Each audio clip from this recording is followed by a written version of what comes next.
Yep. Those that are able, I would ask if you could stand with me for the pledge.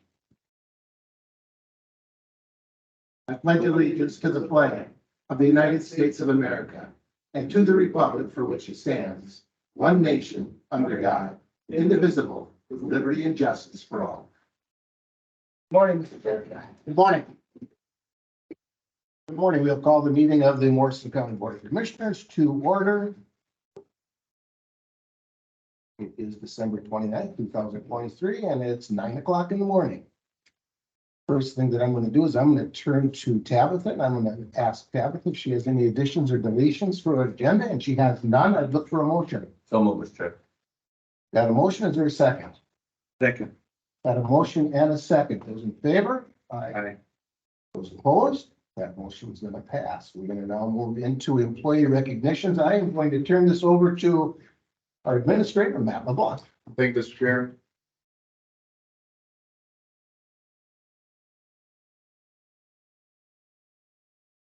I don't want to say unfortunately, but I will say today is another one of those bittersweets. And without any delay, I'll just have Teresa come up here. So as we get started, Mr. Chair, members of the board, this morning we'll kick off our last meeting of 2023, bidding farewell to Teresa Stout. And for those who came down, office support specialists, past and present, thank you for being here this morning. What a great show of support.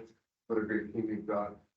We're going to get into it. So Nate, why don't you come up too?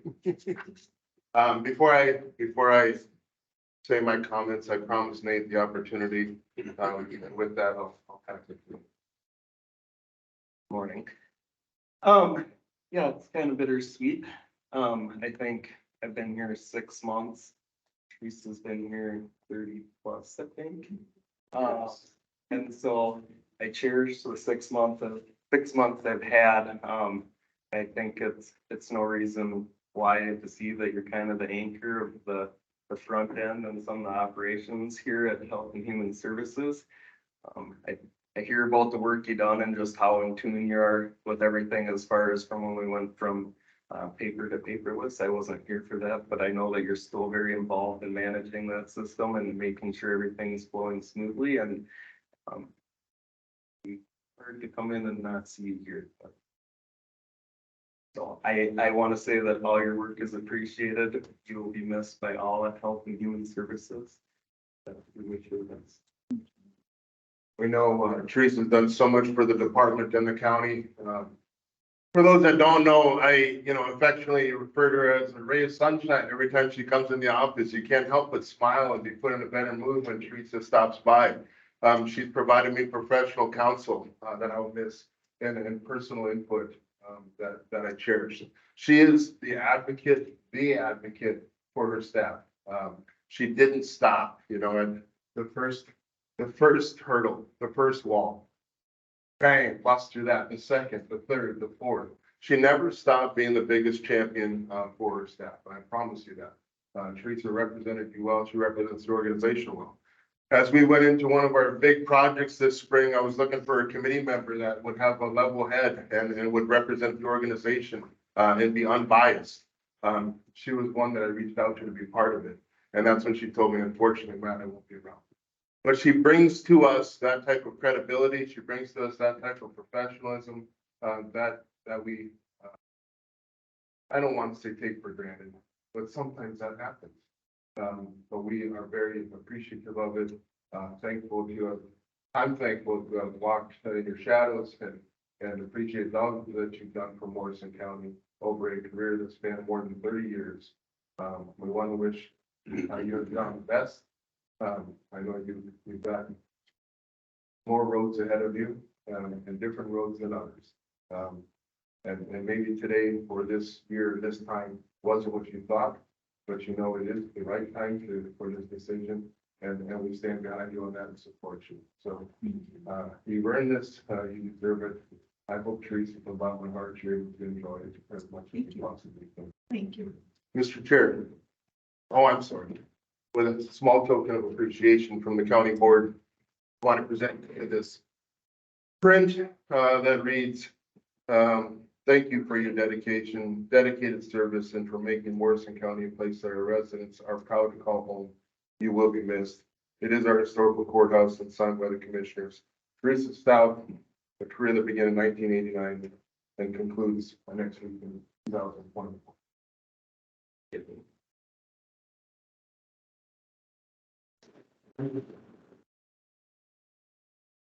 Mr. Carey. Thank you, man. I'm not gonna start. I'm gonna wait to be the last one. Commissioner Blaine. Just say ditto. Yeah. He'll be caught him off guard. Yeah, you caught me a little bit off guard. I guess, for all of us that, maybe have been around the courthouse here at different times, over the past 3 decades, we've seen a lot of changes, within the physical structure, within staff, within people who sit at this bench. One thing I guess I would say that I'll always remember, and I used to come in and have lunch in the courthouse with my wife when we were both working in town here, and she was working in the courthouse here too. And there was one person that always would go out of her way to greet me, and I was nobody. I wasn't even a part of the organization at that time. And I never forgot that about Teresa. But I think what I would say, Mr. Chair, is that we go through these periods of time and times in our life, and there are people who leave their imprint out there and become that reference point when we think of Morrison County. When Morrison County is mentioned, I'm one of those people that Teresa's face flashes through my mind. And I think her commitment to this organization, to the people of this organization, and to the people of Morrison County has made her, in my mind,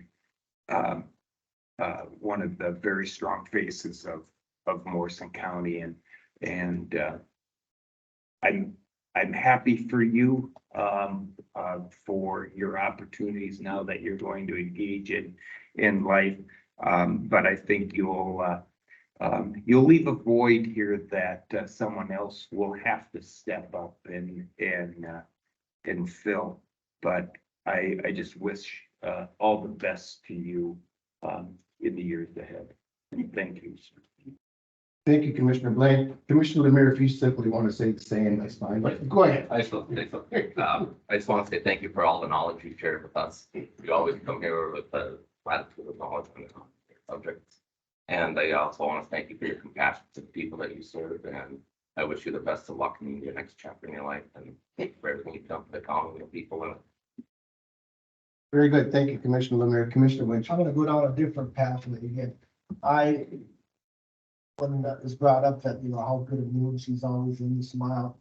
Every time I do see her, if I'm walking by in front of me, or if I see her out in her office, I'll, get away. And I'm assuming she does that to everybody if she recognizes them. And I think I appreciate that so much, because that reflects the people and the staff of the county. So I hope whoever goes after you can start way than anybody that they did. I really appreciate that, since, hey, you know what, I just had a shitty day, but you know what, there's a wave comes. But I'm talking about myself, not you.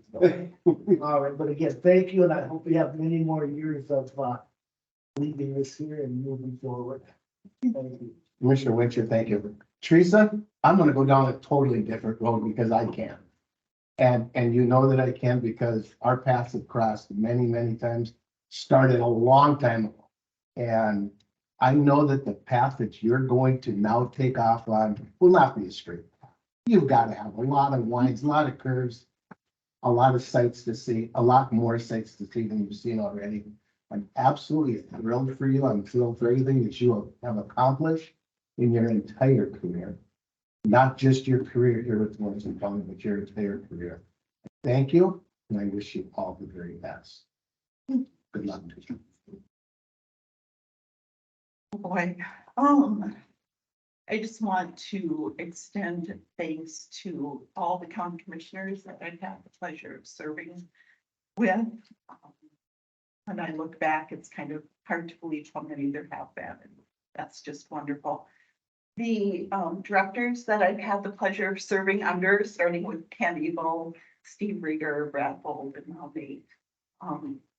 I just thank them for letting me pursue some of my dreams and what I saw for the agency and where we could go.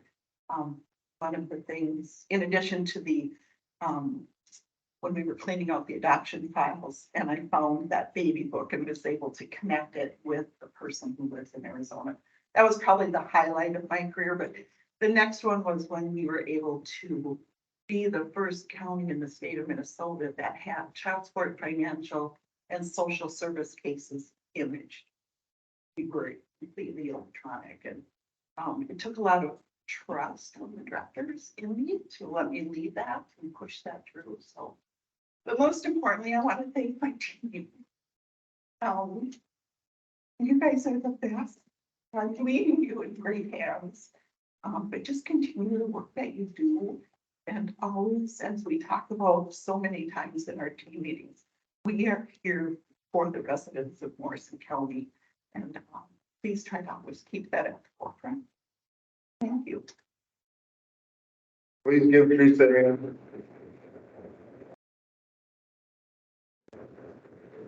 hand. Picture time.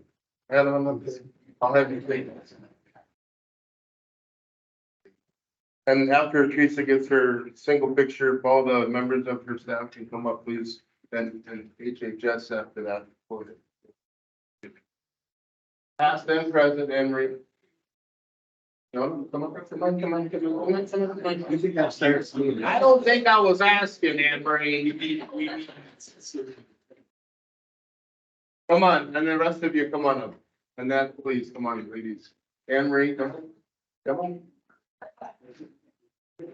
Up here for next late one. You're up, Nisha. You and I, you're back. Okay. You can be up here.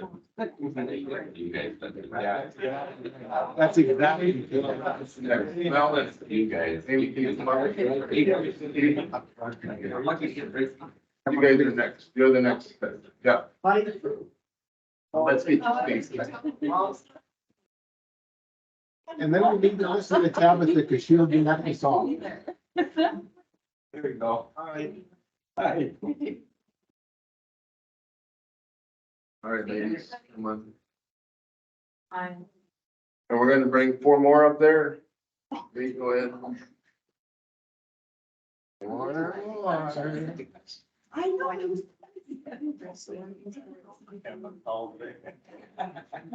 Here you go. You better get mine. Yeah, I'm a lot taller. It's being partial. Okay, too? Okay. Is there not one on this side?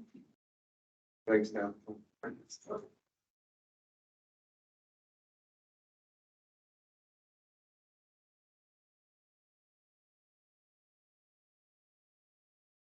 Okay, thank you. Thank you. Thank you very much. One more round of applause for Teresa, please.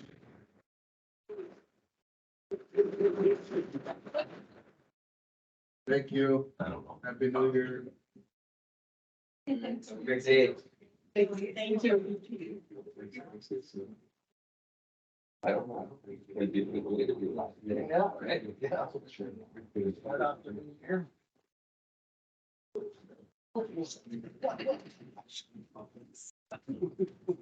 That's on our laptop.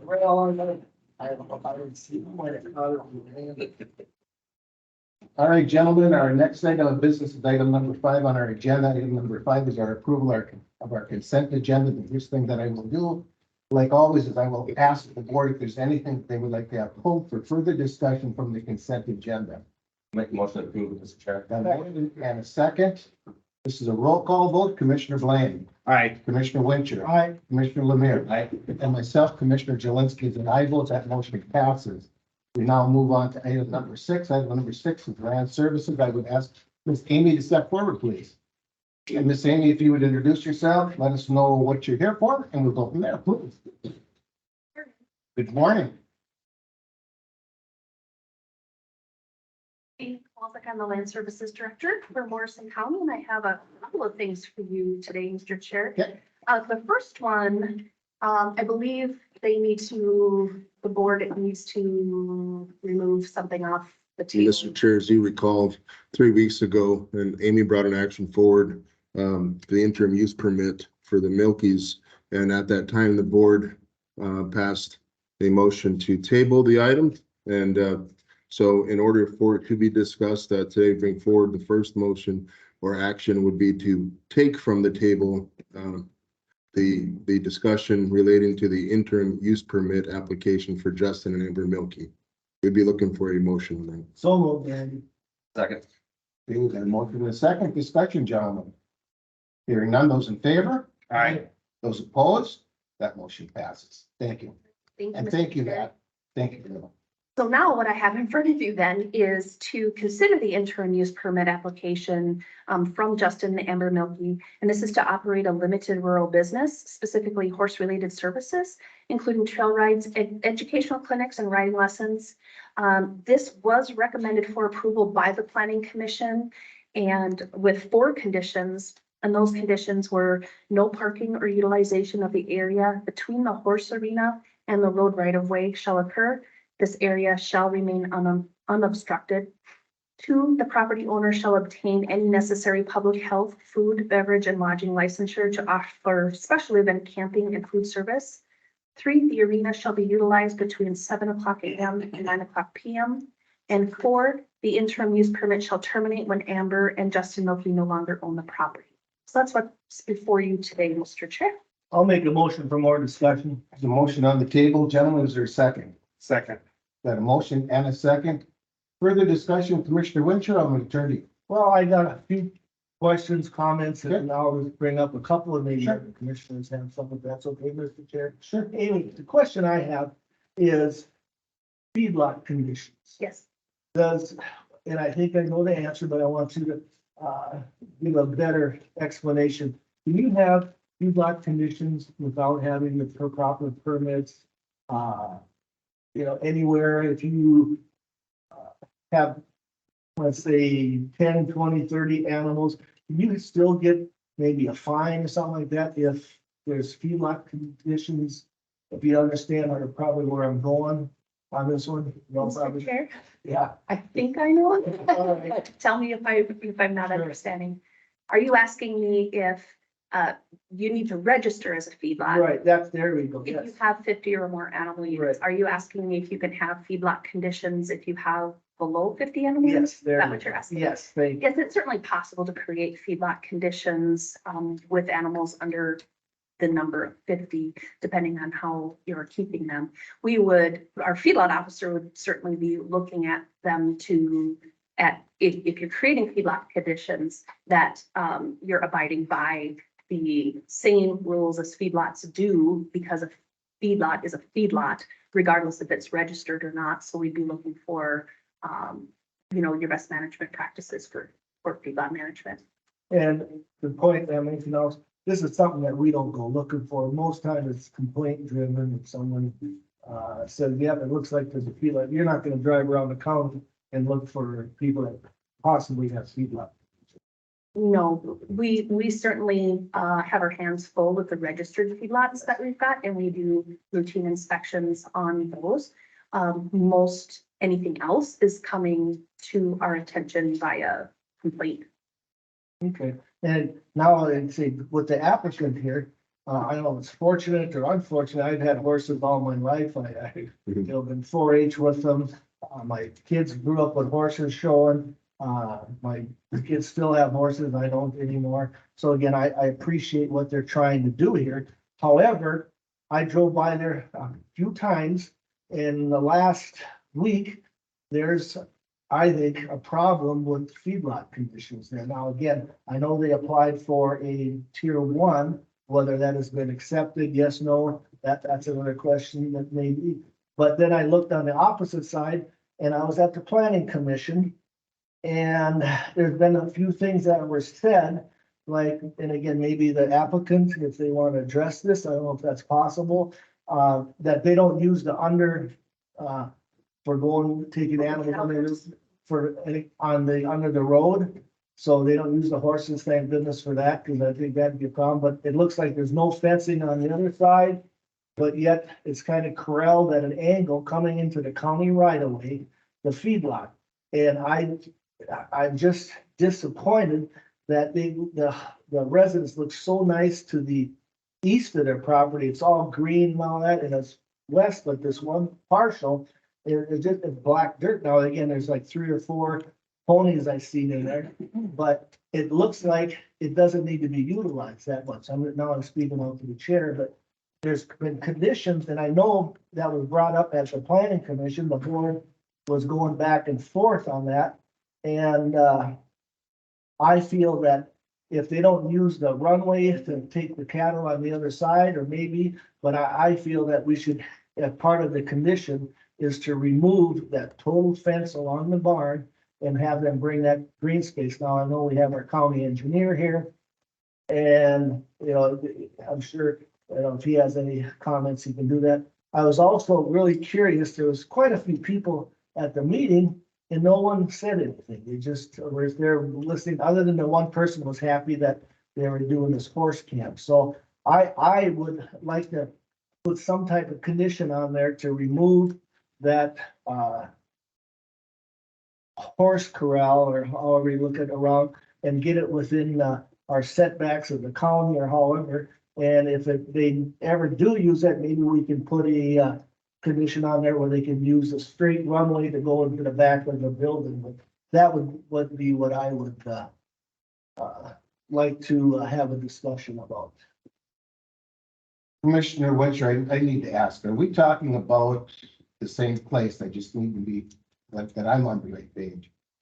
To the west of the barn, there is a slab, a stacking slab, I believe. Are you talking about from the furthest east portion of that piece of cement, that stacking slab, to, let's say, the driveway, that black area, that feedlot area? And I know exactly what you're talking about, but that should turn into a green space? I would, again, if you look at the, up there, for there's like a little white addition on that, from there, going all the way to that would be going east, and there's that whole corral should be removed. Again, the stacking slab is right here, I believe. So that will not be part of it. I'm just talking about this here, because if you look along the roadway, it could pretty much, make that a straight line and remove that dirt or whatever, and make that a green space. It was total. That's mine. Further discussion? Gentlemen, further discussion? Oh, Commissioner LeGrand, sir. I can see Randy's point on this. I mean, we work with houses along lakes or rivers.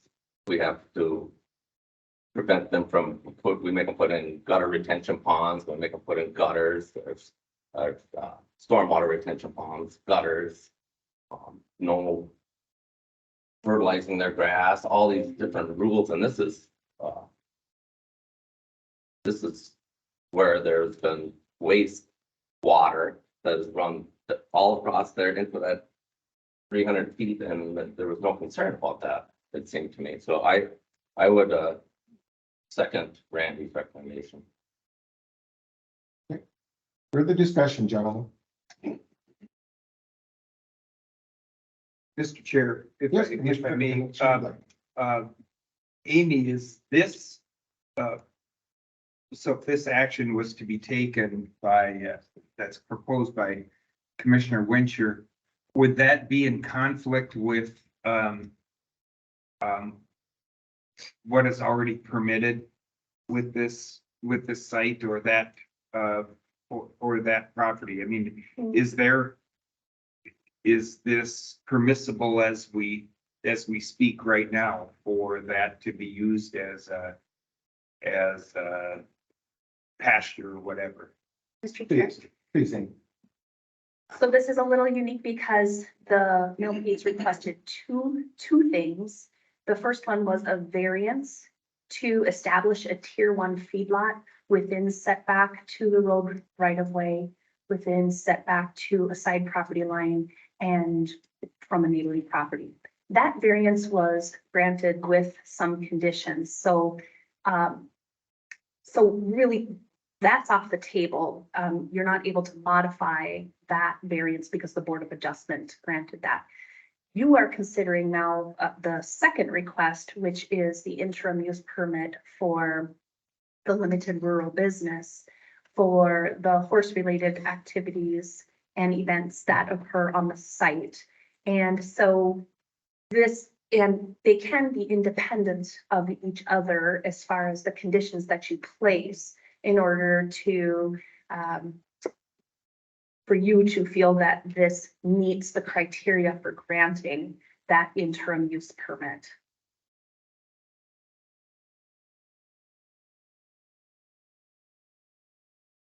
So, Mr. Chair, Please. if I may, going back to the planning commission hearing and that in the hearing for the variance request, my understanding was that the horse activity took place farther to, would it be the north or The east. the east? Thank you. In that arena area that is, it is to the top of the screen as we look at that now. This area that Commissioner Wincher is referring to was not part of that. Or I'm trying to piece how you're relating that to the horse business. Mr. Chair, I believe ponies are held there in that area, and I'm not sure if those are utilized for lessons or trail riding. But that would be one, I guess, nexus that you would be making there. And then also, I think that if you recall the planning commission's discussion, it was and they did talk about abandoning that lot, but didn't ultimately condition it. I believe one of their other discussions was that the tier 1 feedlot that was approved was utilizing a small number of acreage of the property. And then also adding a limited rural business within that same area. I think there was discussion about kind of overburdening and what the small area of that parcel that's being utilized can support.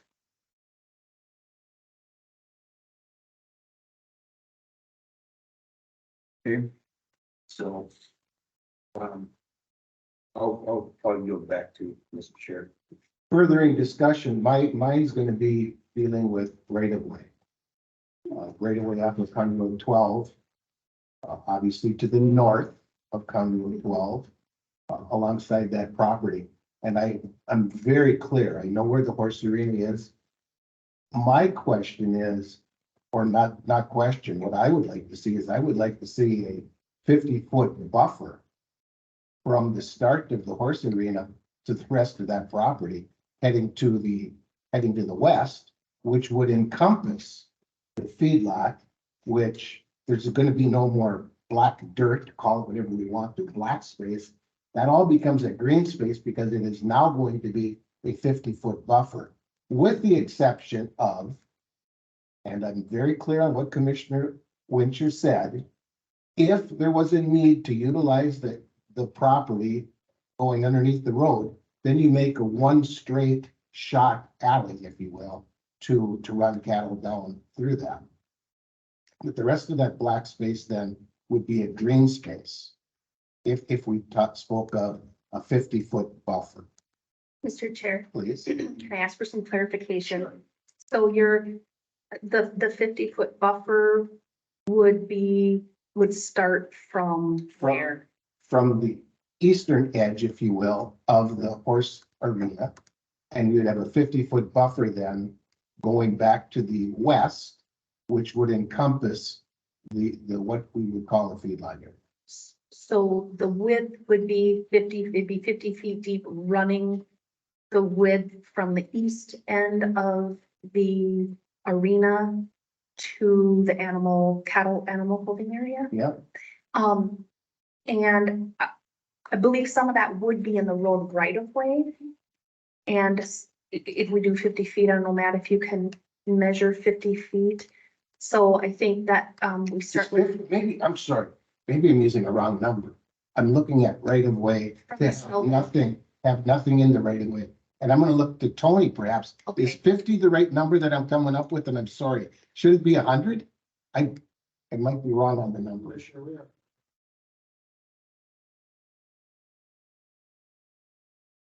Yeah, So in that location, that's stacking slab and then gravel and yeah, black area. That's where it starts all over there. You know, from a highways perspective, I'm saying the inside of the roadways and hazard. So our preference is always not to have any heavy. And then to ensure that that area is grassed and vegetated, that makes erosion. That makes it. Yeah, for what you're speaking of, I don't know, the majority of that area is vegetated. Maybe more appropriate to have a condition where the vegetation goes from the right of way, so it's a setback, that'd be similar to your other ordinances. So it's a typical feedlot has to be off the right of way, then that setback begins. What you're speaking of would be more appropriate to say 50 feet from the right of way, vegetated or whatever. exactly. Thank you. And Mr. Chair? that summed that up much better. Yes. Can I clarify? So when you were saying buffer, were you saying just, no utilization? Or were you meaning a vegetative buffer? A vegetative buffer throughout the whole thing. So we're not gonna park vehicles. We're not going to have, so it's I don't all, want them to use it. no, there would be nothing like that. The right of way, I understand. I got that. And forgive me if I used the wrong number when I used 50. No, that's okay. But so we would not have anything in the right of way from the horse arena all the way back. It would be a straight line of, I mean, if you got vegetation, you've got trees and whatever, we're not parking anything, we're not having animals that we're holding in those areas. That's a buffer. So, Mr. Chair, please. I just want to make sure I understand. So you're looking at the, Matt, if you could go to the east, if you're looking at, are you looking at the arena? Kind of, casting that line straight across east to west? And so where that southern edge of the arena is, if you extrapolate that straight across between the south side of the arena and the road. Yeah. All along that property, there would be no animal holding, no fencing. Am I understanding that? No parking, no nothing like that. That's open. That would be, call it green, call it whatever you want to call it. Okay, so Matt, if you could take a line and draw it just parallel with the southern edge of the arena, straight across to the west. Using that line, no, the boundary of the southern. The boundary of the southern going straight across. Southern, yeah. Of the square part. Please. I want to make sure I understand. Yep. So you're looking at this. Yep, being Yep. the line. exactly. And so this is the boundary where nothing can be happening? Yep. Is that, am I understanding that That correctly? is correct.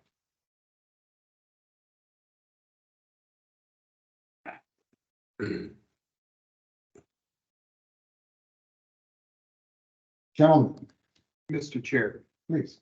um, after listening to, the discussion by the planning commission. Yep. And their recommendations, and I guess that, I mean, I can see where you would, where you would maybe want to, protect the road right of way. Yep, The right of way, which typically the county has control over.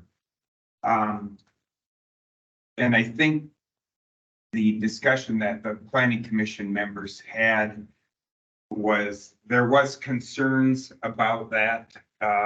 When you get into the area which Commissioner Wincher had highlighted, Yep. where the arrow is there now.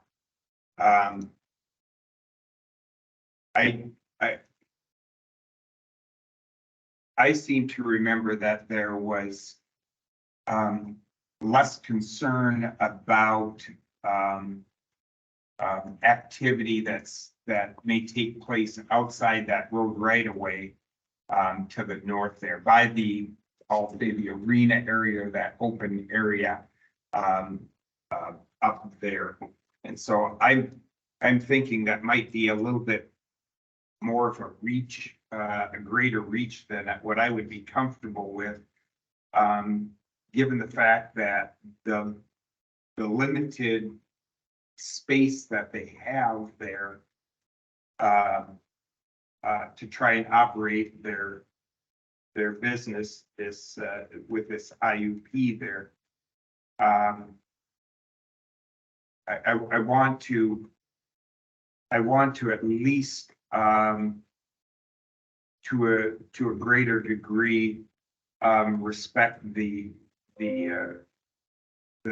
wishes of the planning commission there, that they still want to support animal agriculture and agribusiness here in the rural sector there.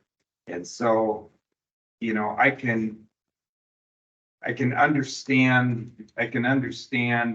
Commissioner Wincher's concerns with maybe part of that lot by the old barn is existing into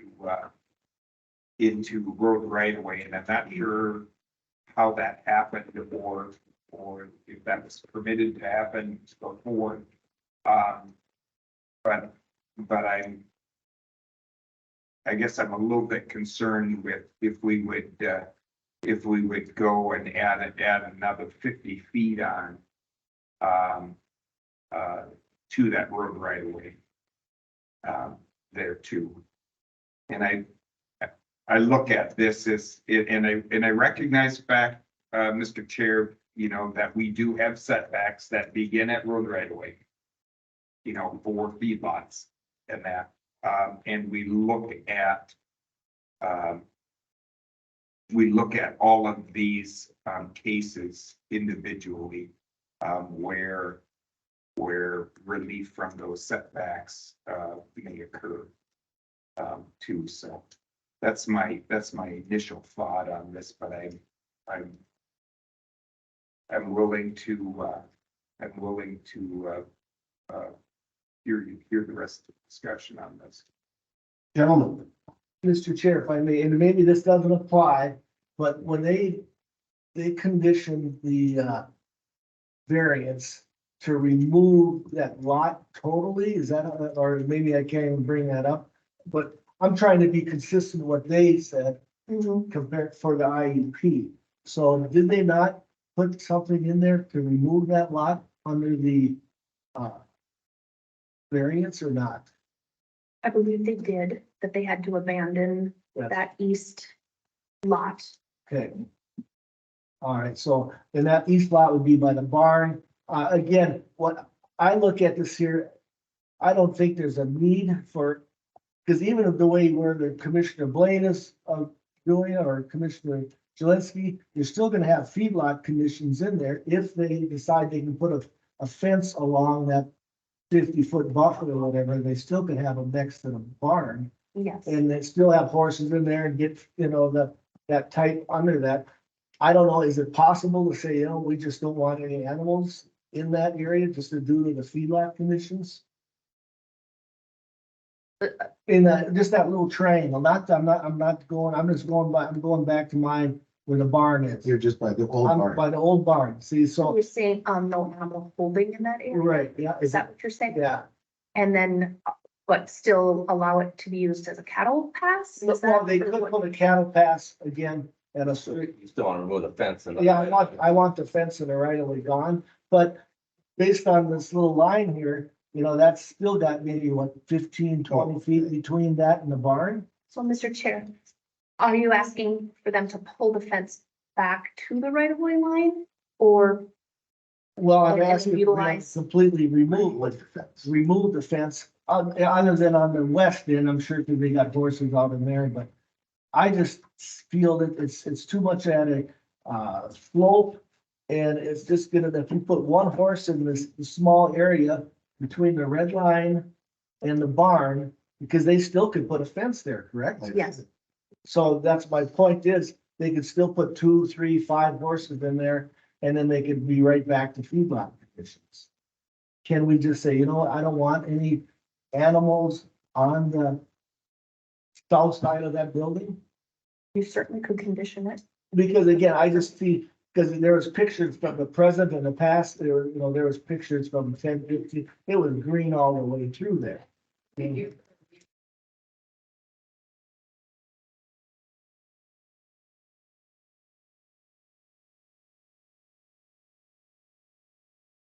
I'm not going there. If we go there, that could happen, but right now, we're not going there. We're having a conversation. Please, continue. So if you understand where I'm saying on that one, yeah, there's the green, I mean, it was very nice. But again, that one fence to the west was still there. And then I also have a concern with that long line, I'm going back and forth, it looks like they have an arena that would be going through that 50-foot buffer, a little circle down towards the arena, I know I'm back. See right here, would they have to remove that? I don't agree with that either, but that's just a more. I guess I'm not seeing what you're See seeing. that little hoop there, that little circle, that looks like exercise arena, I don't know what. That's outside of the right of way. Right, yeah, and then, There's already a right of way, right? But you're supposed to be going right away. Pink line is the right of way. 27 feet, this right of way, is this a right of way? No, Oh, there- The buffer there. That's a requested buffer, but what's the right of way? so for the arena, Setback, so. yeah, for structures, just normal structures, it's 40 feet from the road right of way. For feedlot related animal holding areas, it's 200 feet from the road right of way. This arena, since it's not being used as a feedlot animal holding area, it's not subject to the 200-foot setback. Fencing doesn't require any sort of permitting in ag zoning district. So although it's close to the road right of way, it's not in violation of setbacks from the road right of way. So to me, I don't know if we need to go down that road with the right of way, that's my 2 cents, but I do think, the MPCA had shut down that feedlot years ago, and as you can see, the repercussions turned green again. And I think that'd be the right thing to do is remove that fencing and turn that back into a feedlot planted green.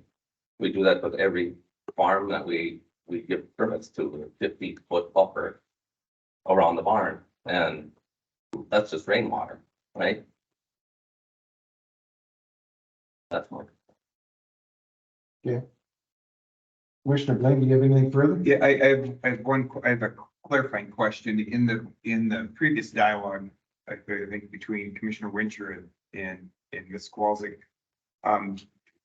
it refreshed my memory on this. So did you say that abandoning that area was one of the conditions of the variance that was granted? well, that's what I'm not for sure, that's why I support that, I think it was.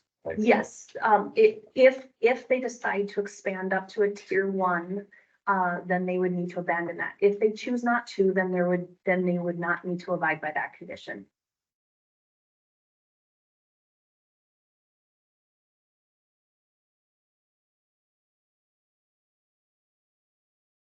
Commissioner Blaine, you look puzzled. I'm just making sure I'm thinking through this. And so then that, and so in Commissioner Winter, your proposed condition is basically to expedite what would happen if they would go to a tier one, whether or not they go to tier one. So It's it's just just they, being consistent, that's what I want. so for them to, for you to grant, this IUP request, that would be what you would have would be abandoning. So we're perfectly clear. So not only are you saying they have to abandon putting animals in that, what is, we're calling the black space or whatever, south of the old barn. Yep. But they would also have to remove the fence that exists in road right of way. And they would, and then they would have to return that to green space. So I guess if they don't want to remove the fence, I guess they wouldn't have to, but then that's just like, putting a carrot out there, the fence is there. So yes, I would say remove the fence and just bring it green space, plant trees in it, whatever they want to do. I just think it should be eliminated, would be consistent with what the variance has done. Yes, I know there was some discussion about that they do have that cattle pass there. And whether or not there could be minimal fencing in order to have a cattle lane. So I just wanted to throw that out there as part of your discussion. Yeah, that's why I would have it straight, not an angle. Well, because again, if they want to use the culvert to access the land on the other side for cattle, I'd be okay with that also. So if I may, Please. I didn't mean to interrupt you, Commissioner Winter, No. but, so then if we're going to be clear about this, then, because on one hand, you're saying elimination of livestock in that area, but yet that area is still the area that would have to be utilized to access that cattle pass that's under the road. Well, one So if I may, yeah, Mr. go ahead. Commissioner Winter, I would want, if you're going to move that condition on there, I would also want you to move the stipulation that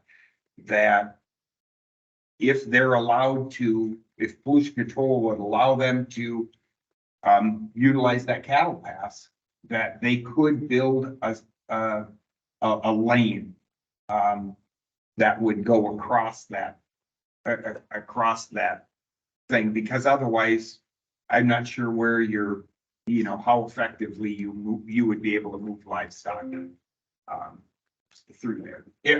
Would you be amenable to that, Yeah, Commissioner I'm Winter? fine with that. Just that I want to make sure, the applicant mentioned they don't use that culvert, but just in case, if they ever want to bring the cattle across, then we could maybe like a 6 foot wide or something like that, 8 feet, just so they could, directly, not at an angle, go directly. You have a driveway there, it looks like, come down that pathway to use the culvert if they need so, and I'd be happy with that. So again, the cattle aren't gonna stay, or horses aren't gonna stay in a pathway, it's not, because this looks like it's kind of like a pasture was or whatever.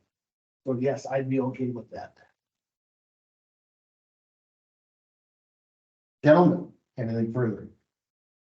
Commissioner Winchell, it was your motion to ask for the Melkys to be present. Yep. During this discussion.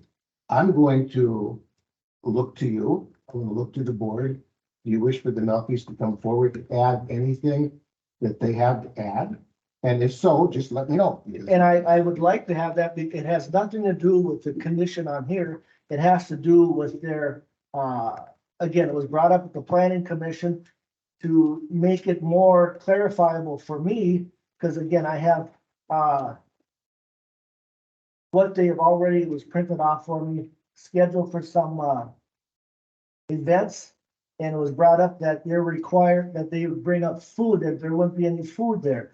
that the people are asked to bring food. Well, here's a current one, and there's nothing on here that says they're supposed to bring food, but yet it says that you, as the applicant, would provide food. So then it goes back to the public health thing, and I would like to, make sure, have this, I don't know if we can make this possible, a part of the application, that if they're gonna be serving food, I think they have to have, get public health out there. Also, they have events out there. I think they can have 2 events per year without getting a permit or whatever for overnight. Please.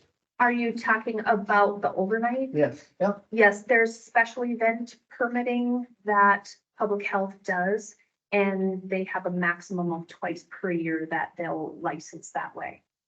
And I know checking with public health, there's no license been asked. I have 6 printouts already. Obstacle challenge, again, maybe that's during the day. Kids horse camp night. I don't know what that means, but I think it's night. Kids horse camp night, kids horse camp night. And I mean, there's 3 or 4, and I think the cowgirl getaway is overnight because it states right here. So here we already have in planning, and I appreciate them planning out, but they don't have the correct permitting to do this here. So I got 1, 2, 3, 4, 5 overnights, it appears to be, that's scheduled already, and I don't think that's possible. So now if the applicant would like to, again, if I have your permission, if they'd like to know why they're offering food, because it was said that they were gonna have a potluck or something like that. There's nothing in this form that says that they're supposed to bring potluck. All it does is says that food will be provided. So I don't know if I'm going down the right alley. Do we have to have another discussion with public health or whatever? Because this is something, again, that the applicant had to say. So if they have an answer why they said it's a potluck, but yet they put in their cowgirl getaway, that food will be provided, so. Please. Mr. Chair, that was discussed at the planning commission meeting, and that was the reason for condition number 2, was that the property owner shall obtain any necessary public health, food, beverage, and lodging licensure to offer special event camping and food service. So if that is the case, I think number 1 would be good to clarify that for the record, what exactly they're offering. And then also there would be a condition that they would need to work with public health for the necessary permitting and licensure for offering overnight accommodations. This would be under that special event. So if this moved into something more than that, then there would be permanent licensing as a campground, and then that would be elevated permitting with land services and with public health. So with this condition, that would rectify that, because again, I have the applicants here. They'd like to say why they're scheduling events without addressing this land services, public health. And I would just like an explanation, Mr. Chair. So, Mrs. Melky, you had asked if you could have anything to say. If you and or your husband or both wish to approach, you certainly can come up here.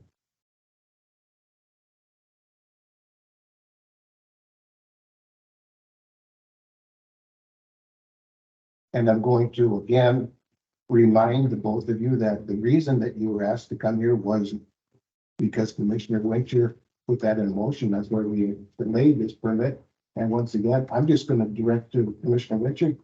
Have at it. So at the planning commission, the board chair, Catherine, he asked about the food, and you go, oh, that was an old brochure. This is not an old brochure. This is a new one.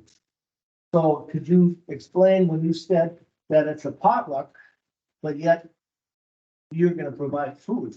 So, there's misinformation, or maybe it's a printing error, whatever, but I feel that should be addressed by you, the applicant. Say, yep, we're not gonna allow food. The overnight camping, you have 6 here for overnight camping as our land services thing. That's not allowed unless you get the correct permits. And so, I think that the planning commission did a great job on the IUP. I think we're doing a great job on the IUP as far as the conditions, but now I'm going into another area which should be part of this IUP that explain why you're putting this out there without even permits. I mean, right here, if you want to see it, I can show you. You've got them dated for 2024, not 2023. This is this year's or next year's program. So there you can have the floor if I may, Mr. Chair. Ms. Milky? Yeah, Mr. Chair, Commissioner Winter, yeah, I did plan events, assuming, I guess, at the last meeting, it sounded like this was going to be granted, so nothing has happened yet. There are 2 overnights, the Cowgirl weekends are overnights. I did talk to someone with, public health or whoever it is that does the overnights, the special events, and she said we would be allowed to have those 2 events. It would be covered under the permit. She sent me the application. We have to apply within 14 days of the event, so I have that all ready to go. Nothing's hidden.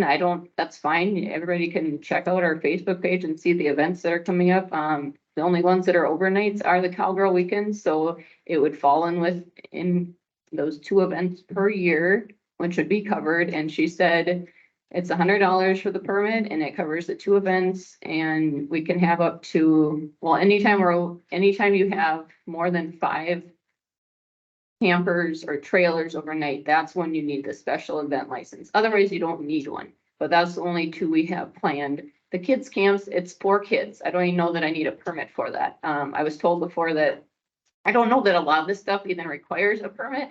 We're just doing it so that everybody knows what we're doing. We're trying to do the right thing here, I guess, to go through the permitting process, but the lesson nights, it's just me giving these lessons.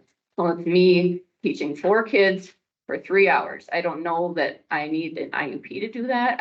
Maybe the Cowgirl weekends would fall under there, but me doing a couple riding lessons with a couple kids, I don't know that that even applies. But yes, all my events are on there. Feel free to check them out as often as you like. And to follow up with that, you mentioned the camping, so you only have 4 campers overnight? Mr. Chair, Commissioner Winter, for the Cowgirl weekend, we will have more than 5, so that's when we would need that special event license that would cover both our May and our August event that we have planned for 2024. And then again, I'm not gonna even go with the food. I just want to point that out. There's something there that you should address. With this, gonna talk to Amy now about if they have, let's say, 10 or 15 campers coming, they need a special permit for that. They can just get across the counter, or is that something that they would say have to have public health there or whatever?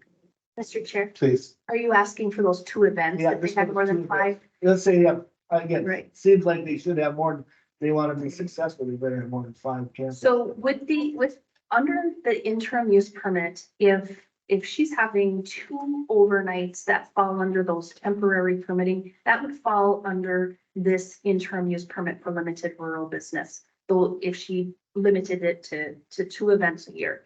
If she's offering more where she would need full licensing from public health because she's going to consistently have more than 5 units, then she'd be coming for a campground permit from us, and that would be another public hearing. So not 5, not additional Cowgirl getaway, if she'd have 5 more units. So. No, so the temporary, the special event licensing that comes from public health, their magical threshold for everything is 5. So if you have 5 or more campers, or 5 or more units that you're accommodating, you're into some sort of licensing with them. In this case, they're offering that twice a year, that there would be more than 5 or more. And so she would fall under that special public health licensing.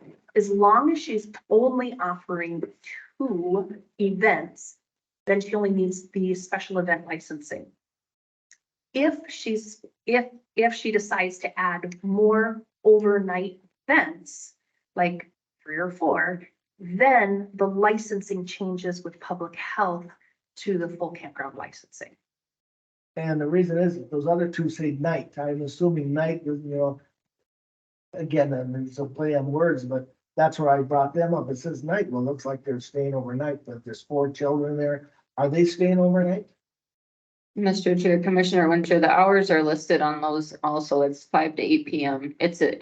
I work a full-time job. I don't have time to do more than this. So 5 to 8 PM, that's 3-hour riding lesson. That's when we end.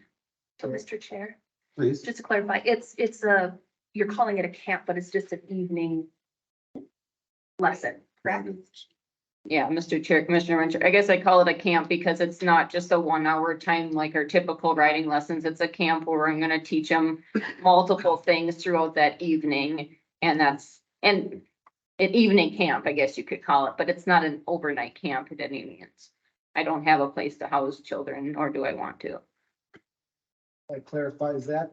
So I guess then you're stating, Amy, that if we use the condition on the public health, that would apply to this. We would have to make any changes to that. As long as it's just the two that fall under the special event licensing, the condition that was proposed by the planning commission would be adequate, yes. So I'm good with that. I need to ask the question because I need to ask it. Those two events that we're talking about, and I don't care. There's 2 campers, there's 5 campers, there's 10. Can there be 110? Can there be 200 under that permit? I'm just asking a question. That's all I'm asking. I'd like it to Mudfest. It's exactly what public health. Perfect. That's all I need to know. Excellent, thank you. I didn't know the answer. So I'm okay with the condition that they put on. If we could add that additional condition with removing the black space on that one and it letting them have the fence line for if they ever decide to put that up for the A cattle. lane. Lane at the fence line. Mr. Chair, can I just clear something up on this or just comment on the Absolutely. dark space? So in 2018, 2019, when we started planning with NRCS Soil and Water, Amy's office, they approved using that lot because if it's only for ponies, there's not enough runoff to vacate it. So when we did this, we had Soil and Water out there, we had Minnesota Pollution Control, Amy's office was out there, NRCS was office, the state engineer was out there. Everybody was out there and approved it as long as we weren't housing cattle in there.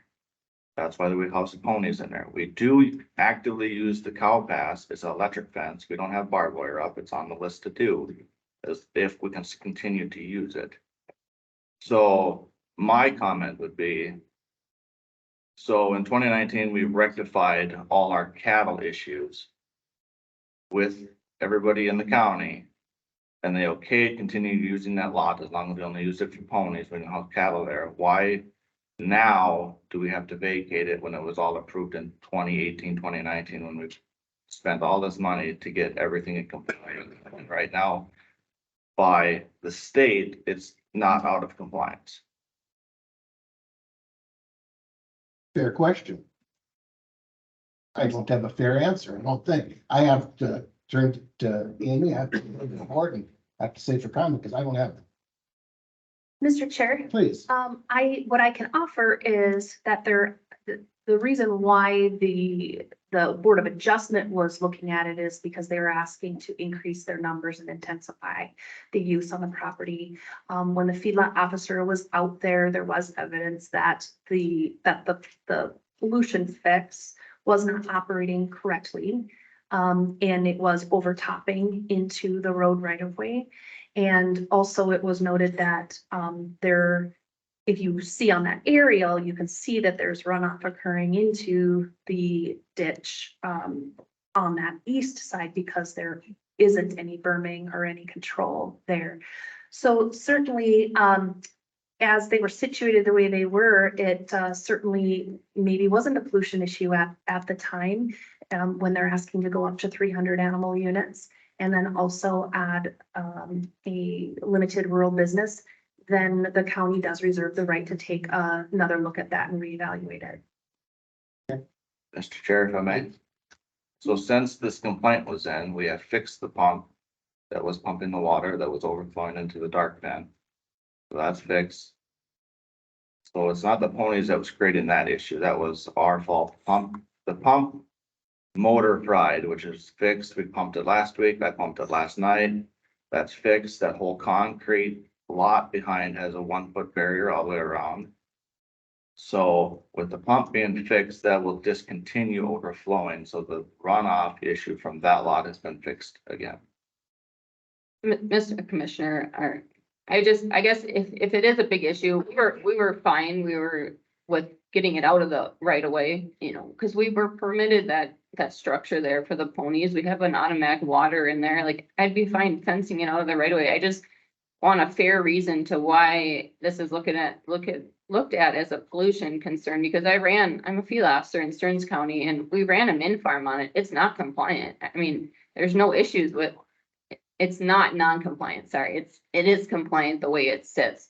And there's no evidence. I guess it just seems like it's all based on opinion on, I get people to want to look at a brown area, but there's no actual evidence that it's creating a pollution issue at this time. If I may, Mr. Chair, Please. you bring up the pony issue. You only allow ponies. How many?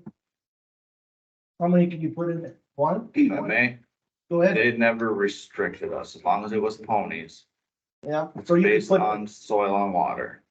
understandable. So you could put 500 pigs in there if you wanted. You could put 30 ponies in there. It's not gonna stop that from happening. Ponies, horses, again, it's a numbers game. Now you have 2 or 3 or 4 in there. I disagree with the applicant. It is causing, with this rain here event that we had in the last week, it does cause black space, okay? It does come into the county's roadway.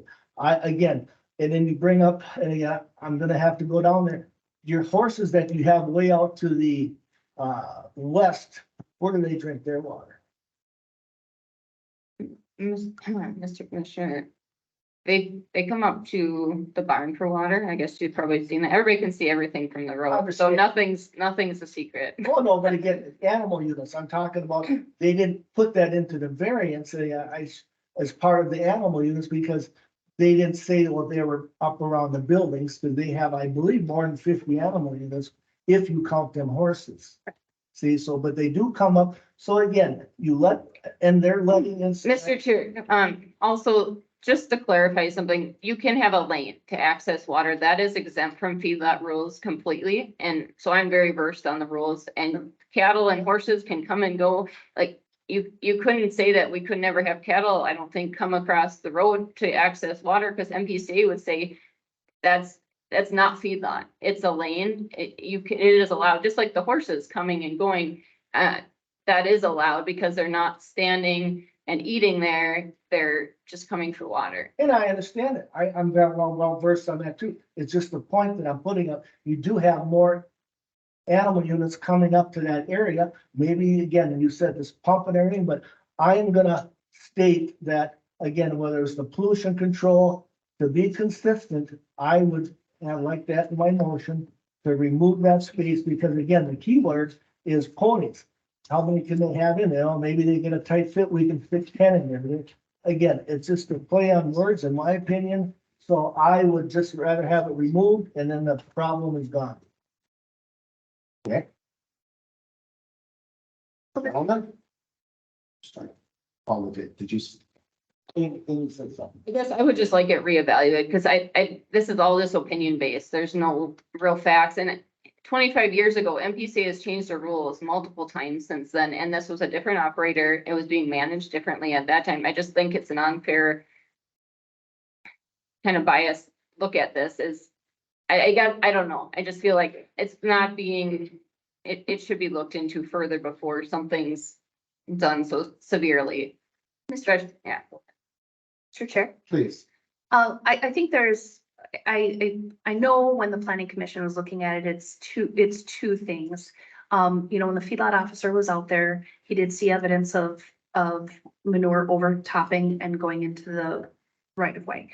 I think the other matter, I guess, is that there was an ask for a variance to increase the number of animal units, and there's also an ask to establish a business.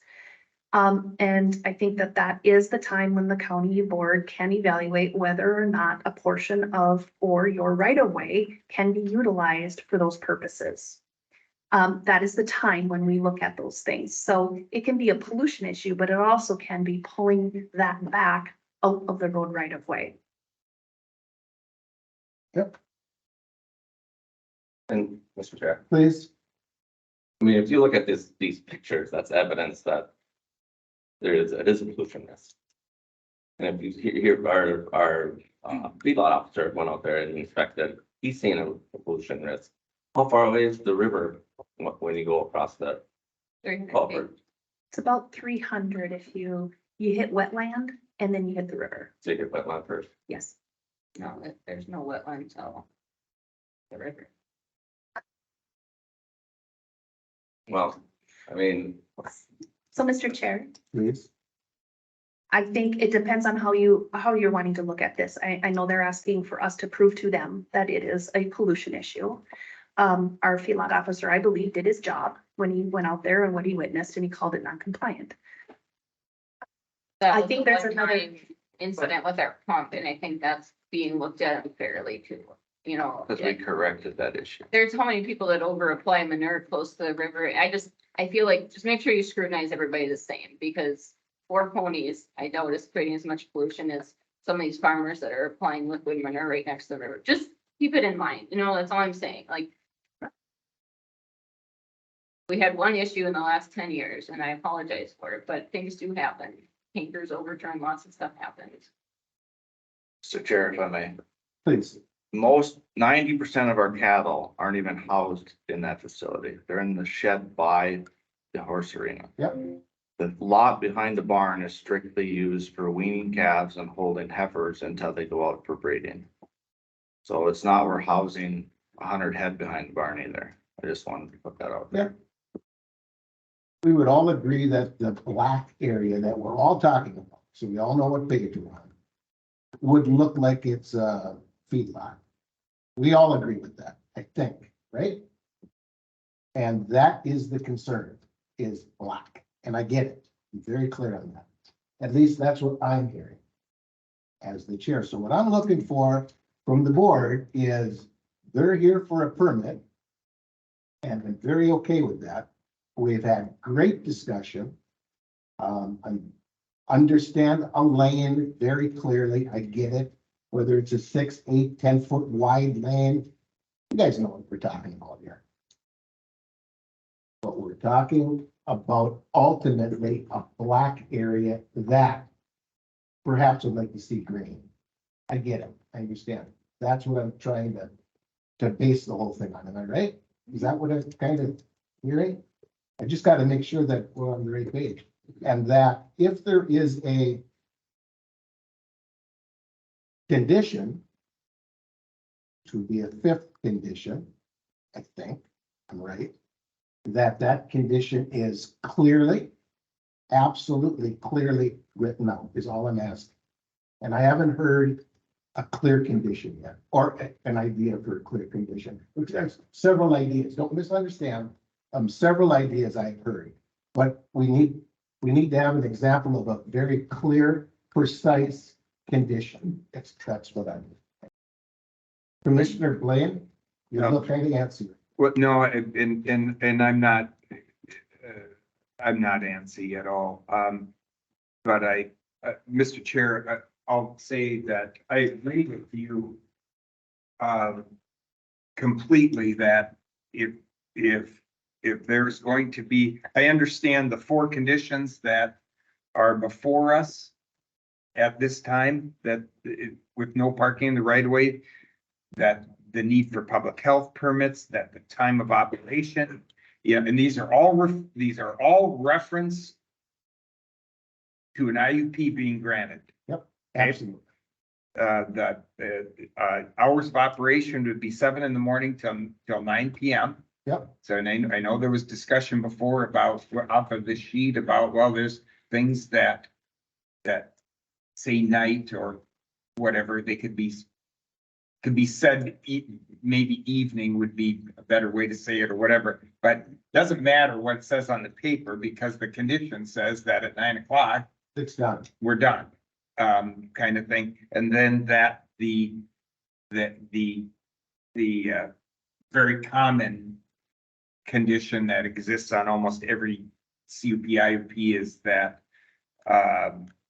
the permit terminates with it, that tie to ownership. Yep. So, Mr. Chair, my point is, which I'm finally getting to here, is along the same lines you're saying.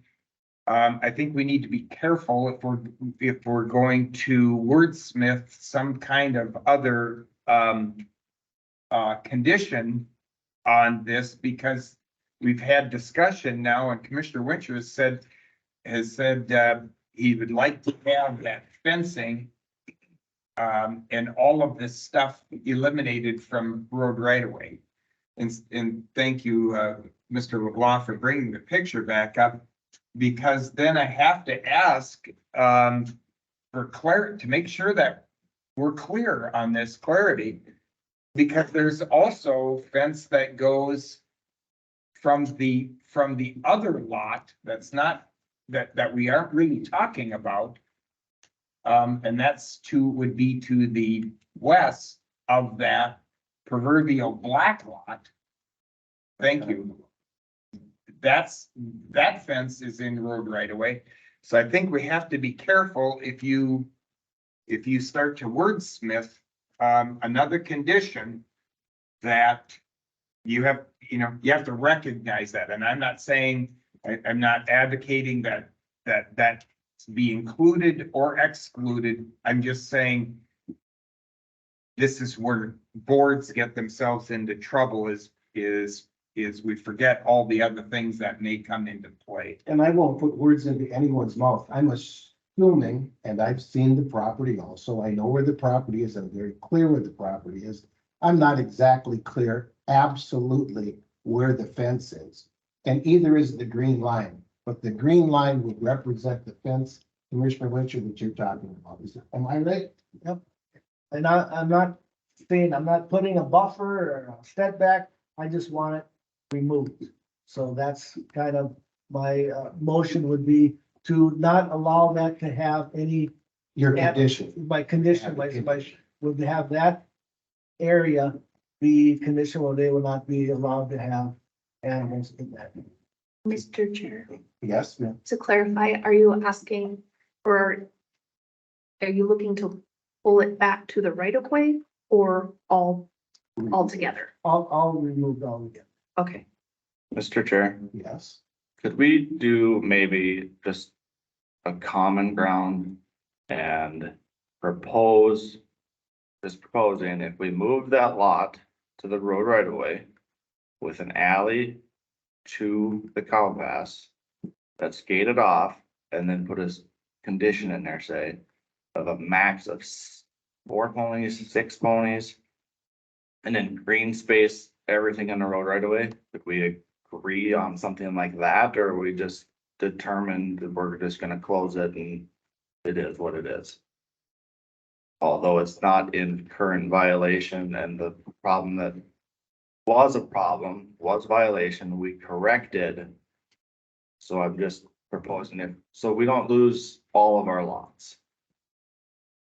We don't really have anywhere else to move them to, so you're putting a hardship there, say, when it's technically not in violation. So if we green space that, at least then you have a max animal unit you can put in there. Would that suffice possibly? For the sake of argument, what portion of it are you talking about turning into green space? Everything in the road right of way in the dirt lot. So where it's a green line, it goes over to, well, what's a yellow? He's got blue over it right now. Yeah. So just like he has it, the blue line would be the lot, and then everything to the south would be green space. Blue line that goes from the west of the property to the east, all the way. Is where Correct. That line went right there. Yep, And the interior, excuse me, and then to the south of that blue line, you're suggesting that is green space now. yes, I would be willing to do that. Which is kind of a whitish, grayish, yucky. Pinkish, whatever you want to call it, yeah. The question I have, if they go to a tier 1, what happens? If they go to tier 1, then they'd have to abide by the condition the Port of Adjustment put on them. And that would be remove the fence. Yes. So again, I don't know, are you going to a tier one? It sounds like you're not gonna go to a tier. If we have to vacate that, I would one. mow that lot that you're proposing. I would most likely discontinue going to tier one and just drop my animal units down and stay under it. I work full-time also. So would I like to go to tier one? Yes, but I'm not gonna put us in a harder spot trying to find somewhere to put more animals in the same area at all the water flows the same way in this property. So if you move them back another 50 feet, yeah, I get it, but everything on the other side of the road is vegetated also. And if I vegetate that and gate it so they can't go down, it should be green 75% of the time. Because you're not gonna let the cows stand in there when they're across the road on pasture. And we currently do pasture, it's just electric fence.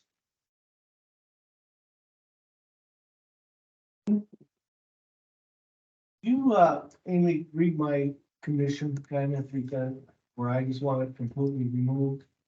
Did you put that in writing? Because Commissioner Blaine and I agree. Let's put that, again, I personally, again, you know, the compromise in it. I'm not gonna go back into the variance now because we're just working on this IUP. That eliminates that fencing and then allow them a pathway to get to the,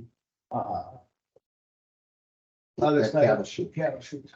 Mr. Chair, Please, my understanding of the condition that you were looking for was that and I'm just gonna say east lot. The east lot, would be abandoned with fencing removed and returned to green space with the exception of a 6-foot wide cattle lane for access to the cattle pass is what I, Yeah, and that's what I did it with like Commissioner, so it's be 6, 8 feet, whatever, you know, it's compliment, you know, that, I'm fine with that.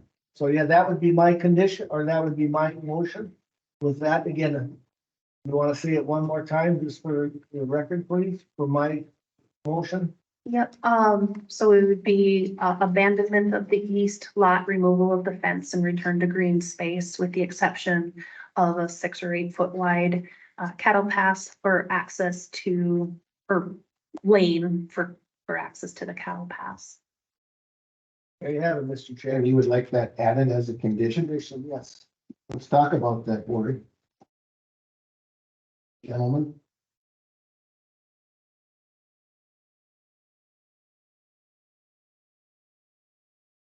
Otherwise, what this is gonna do is this will go as a condition, and then we will vote on the thing, and it may be that it passes or fails or does not go anywhere with, because of that condition. So we have that opportunity to discuss that.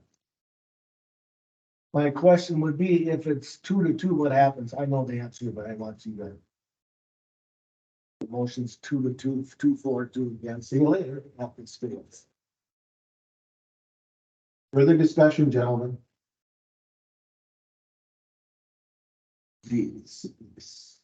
So, Mr. Chair, if I may, going back to clarity on this. Because you're talking about removing all the fence in the road right away. No.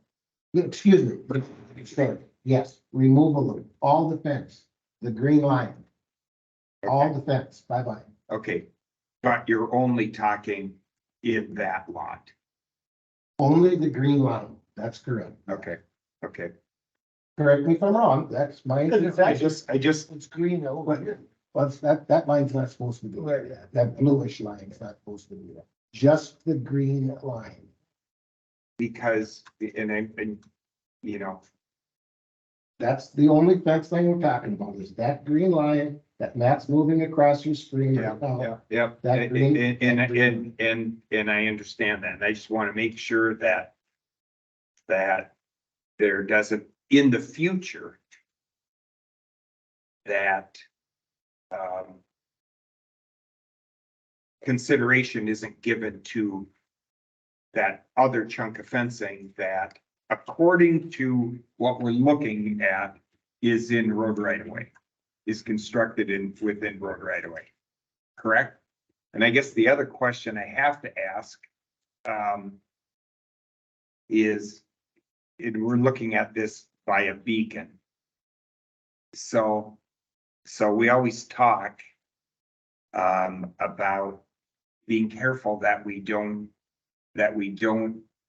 rely on beacon as being the exact line. Whether we like it or dislike it, I mean, do it's, we understand what fence we're talking about?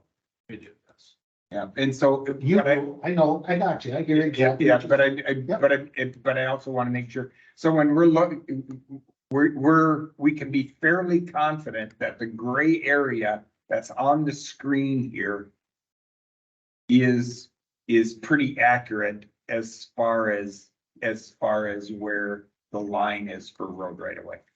Is that, you understand what I'm saying? I'm not trained at road right away, so I would have to look to Tony to say, would you say that's road right away? Where beacon does sometimes waver a little bit, but for relative terms, that would be the road right away. In the event that one of the states to have our engineering staff come out, measure from center line to the road, establish that right away for the training, that information. Small that's fine. If that became a condition under this thing, I would ask if that took place. Just to keep everybody honest. We know where we are. There's no coming back saying, oops, you missed it by that much. And I mean that I mean that in all respect. And that would be not an issue, Tony? Is that what I'm understanding? Mr. Chair, let's.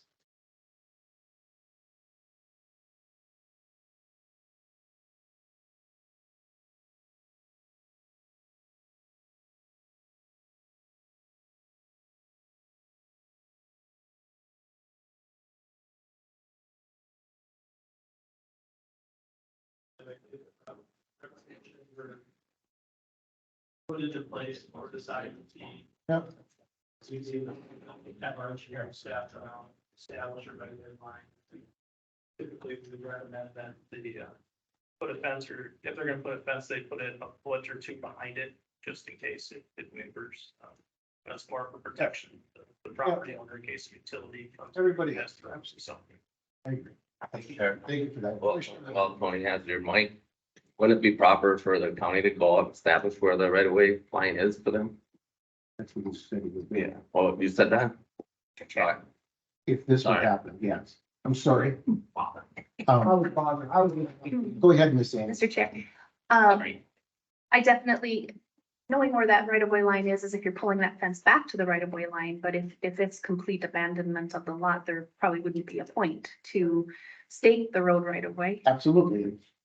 Good But I discussion. mean, we're beating this to death, but And I we guess, do not have a condition 5 yet. no, We're talking about condition 5 is what I'm hearing. and mine is abandoned the whole thing. That's what's part of the condition. So you get that. So I have to look to the board because I don't know the answer to this question. I'm gonna look at the administrator at the same time. I don't know the answer to this condition, to this question. We have a condition that we would like to have added, is what I'm clearly hearing. Do we have have a discussion and beat it up to no end already? Do we actually have a motion to and ask to have that added? That was my motion, to have that added as a condition. So that would be a single motion that we're not talking about. Is my Mr. question. Chair, I'd recommend that Commissioner Winter amends his original motion that came forward with these 3 conditions that started this discussion and amends the motion to add the 5th condition that Amy just listed. And then I would ask Commissioner Blaine if he's willing to second it. Commissioner Winter can bring whatever motion forward he wants and he can amend it as Yep. such. I appreciate that. I made a motion to discuss it at first. Yep. But now I make a motion to amend the condition that's added, and we add the additional condition of, the abandonment of that portion. I'm on the right page now. I'd look for a second. We have a motion, I'd look for a second. Just to be clear, Commissioner Winter, your motion is to approve this interim use permit with these 4 conditions and the 5th one added. Yes. Okay. It's one added. And then with the original second was Commissioner Blaine. And the fifth one added is to remove the fence, period, the green line. Which And to we're all, allow a pathway. and a lane pathway. Okay, we've got a motion. Is there a second? I'll second that for more discussion. Okay, thank you. So, Mr. Chair and Commissioner Wincher, so the basis for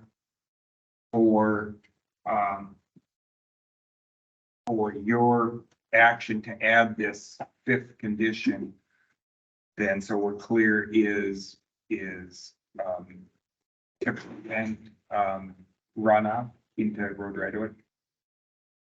Definitely, that's the big one, and also the animal units, again, it was brought up that they can allow have ponies in there. It doesn't say 1, 2, 3, 4, 5, 6, 7. It just, to me, it's eliminating a total,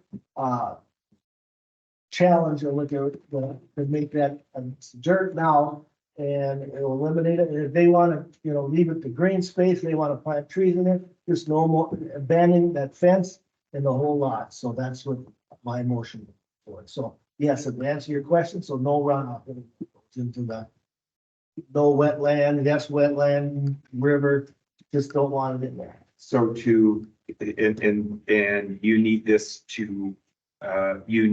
to be able to grant this IUP. Well, yeah, in my opinion, again, I'm only one, so that's the difference. But I would not approve it without this commission with it. Further discussion? Oh, yeah. And that's one more question. Absolutely. So this stacking slab has a 1 foot curve on it, right? And when our feedlot officer was out there, it was obvious that it overflowed that curve, right? So if you zoom in, right below that white shed, there's a Mhm. gate there. Yep. That curb is a 4-inch curb is why it ran over. Okay, so there's no protections in place to prevent that from happening. Right, I realize that. But there's no alarms, there's no, I'm gonna go look at this slab every day and make sure it's not overflowing. We just didn't get the pump fixed before it started overflowing. And then once we were told it's an issue, we had a septic company come pump it. And since then I've had the motor repaired. What if what if they went to Kansas to inspect it? Well, we were working on it. We just didn't get it. That's my concern. I should have worked on it faster. Say, I wanted to fix the pump. I didn't want to have to call somebody in. By the time I got it, before I could get it fixed, it was turned in, it became an issue. So, but then we had it pumped, I have it fixed. And then the state engineer designed that lot with the 4-inch curb. Previously. Correct, in 2019. Just. And it kind of bothers me too, that you don't see that that's a problem. I mean, when I watched the meeting, it was like, oh, there's 300 feet of grassland to filter the water before it goes into the. And I think we were referring more to just the 4 ponies, not saying that should have overtopped and ran into the pony pen. But the 4 ponies are not the pollution, I guess, I think is what we're trying to say. That, this lot spillage should have been addressed sooner. Yes, I admit that. I should have did a better job at that. And that's part of our objectives. One is to work with farmers to enhance water quality in an orderly, effective, and consistent manner without prioritizing property right. Correct. That's why we did this big project with. I mean, NRCS. you look at the picture of that, and when the previous owner abandoned it because MPCA closed it, years after that was beautifully green land. Now you look at it and it's dirt. And you wouldn't believe the restrictions we put on rainwater for homeowners. It just blows my mind that. But when they put didn't restrictions, allow it at all. Mr. Chair, when they put restrictions on Jerry, who you're referring Yeah, to, that's what I'm referring to. he was physically feeding silage to 25 head in there. I grew up on this farm. I've lived there, been around it my entire life. So we're not feeding 27 head of dairy cattle in there. So when we did the project with NRCS, cost shared, it was not an issue having ponies in there. So I get, yes, MPCA closed it. Different operator, different circumstances, everything was different, 100% different. But the same problem occurred, pretty much.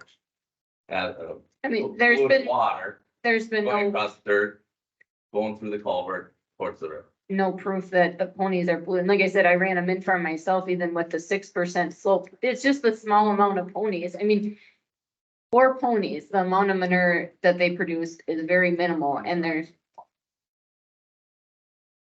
Well, Right, and and- there's. and everybody, like I said, everybody But has like issues and Commissioner Winter said, there's no regulation on the amount of ponies you can have. you could put a condition on it if you wanted to. That would, Proposing, you could put sticks on there, 4 on there, whatever you wanted on there, and then we move it out of the road right away and green space the rest. I mean, I don't know how long the kids will be at this, but it's something that they get a pony and they train it. They're trying to provide well-bred ponies for other people to ride. It's not very many kids can do this. Too many kids are playing video games, doing that kind of stuff these days that they're not out training ponies or doing physical, actual hard work, you know? And I don't know, yeah, how long will we have ponies until they're too big to ride them, which probably a few more years, but we hate to abandon the whole thing and, you know, move the structure and everything. Like Justin said, well, we'll have to move them up on the hill. I don't know. You know, it's just, is that the best place for them either? Probably not.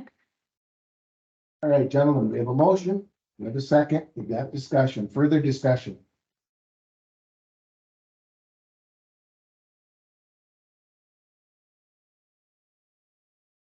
Further discussion.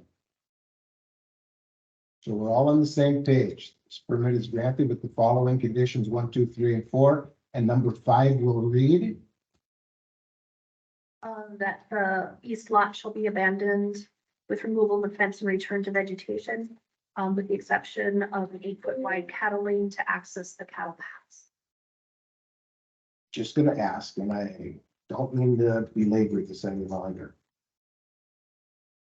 It should be turned into green space. If I said as soon as possible, we're all gonna laugh at me for that one because it is gonna snow one of these days.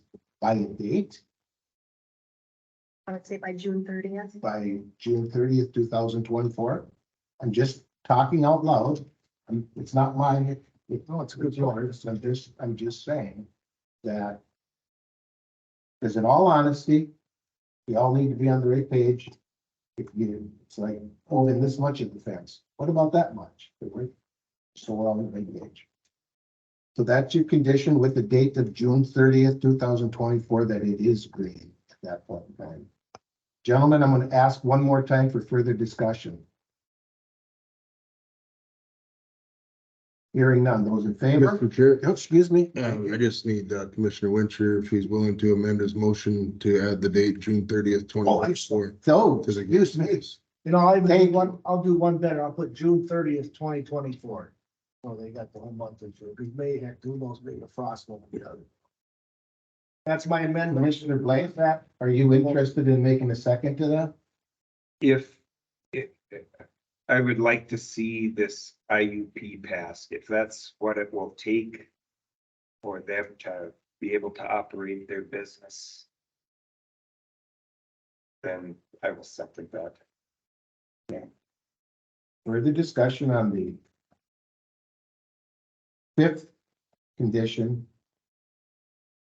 We're considering all 5 This, conditions. yep, we are considering all 5, but the motion that we have is that's the discussion that we're having. Is there further discussion?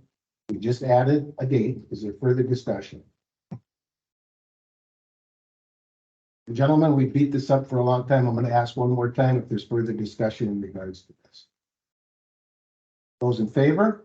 Aye. Those opposed? That motion passes. Thank you. I would like to thank both of you, Mr. and Mrs. Melky, for being here. Right, wrong, good, bad, ugly, and different. Thank you for that.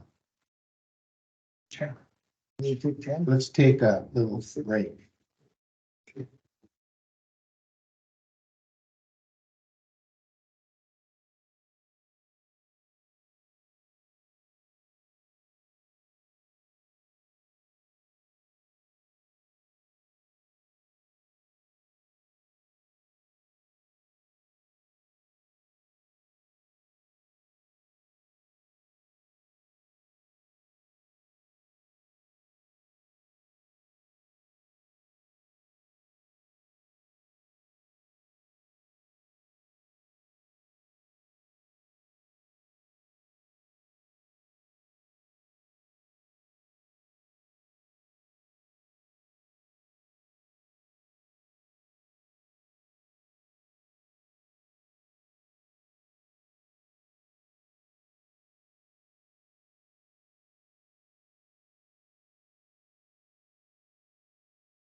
Back, Mr. Chair.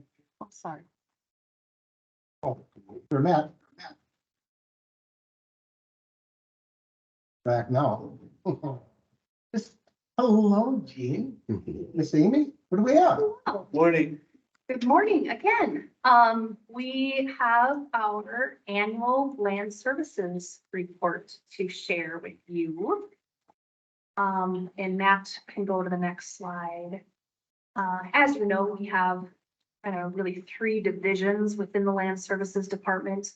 We've got the assessing division, planning and zoning, which includes our feedlot program, and then GIS, which is our mapping. So those are the things that we're going to touch on today and give you really kind of a update of the year 2023 and what's happened there. So next slide, please. So we're going to jump into the 2023 assessing highlights. Trying to build this so you have some comparisons from year to year. And so last year we covered some of the same fun facts, but we have kind of three main functions within our office. Fun facts, I'm not. Yes, so we've got the quintile, which as you know, is that every 5 years, we're going to look at the properties. So all of our properties are divided up into this quintile and on a 5-year rotation. So in 2023, we reviewed 2,015 unimproved parcels and 3,752 improved parcels. So that's a grand total of 5,767 parcels that's divided up between our assessing staff, where they're physically looking at those parcels. We do those in a few different ways, and thanks to us being able to keep up with our aerial imagery. Our aerial imagery does comply with the Department of Revenue standards to be able to do that. So we are able to do a little bit more desktop review, especially when we pair that with the quintile survey that we send out. So we had a 50% return rate on those. And so paired with that survey and desktop review, we are not needing to go out in the field as much. However, there are definitely properties that we certainly do continue to look at in person. Can I Yes. stop you right there, Miss Amy, if you don't mind? I didn't know that. Mhm. I knew that you and your staff reviewed things.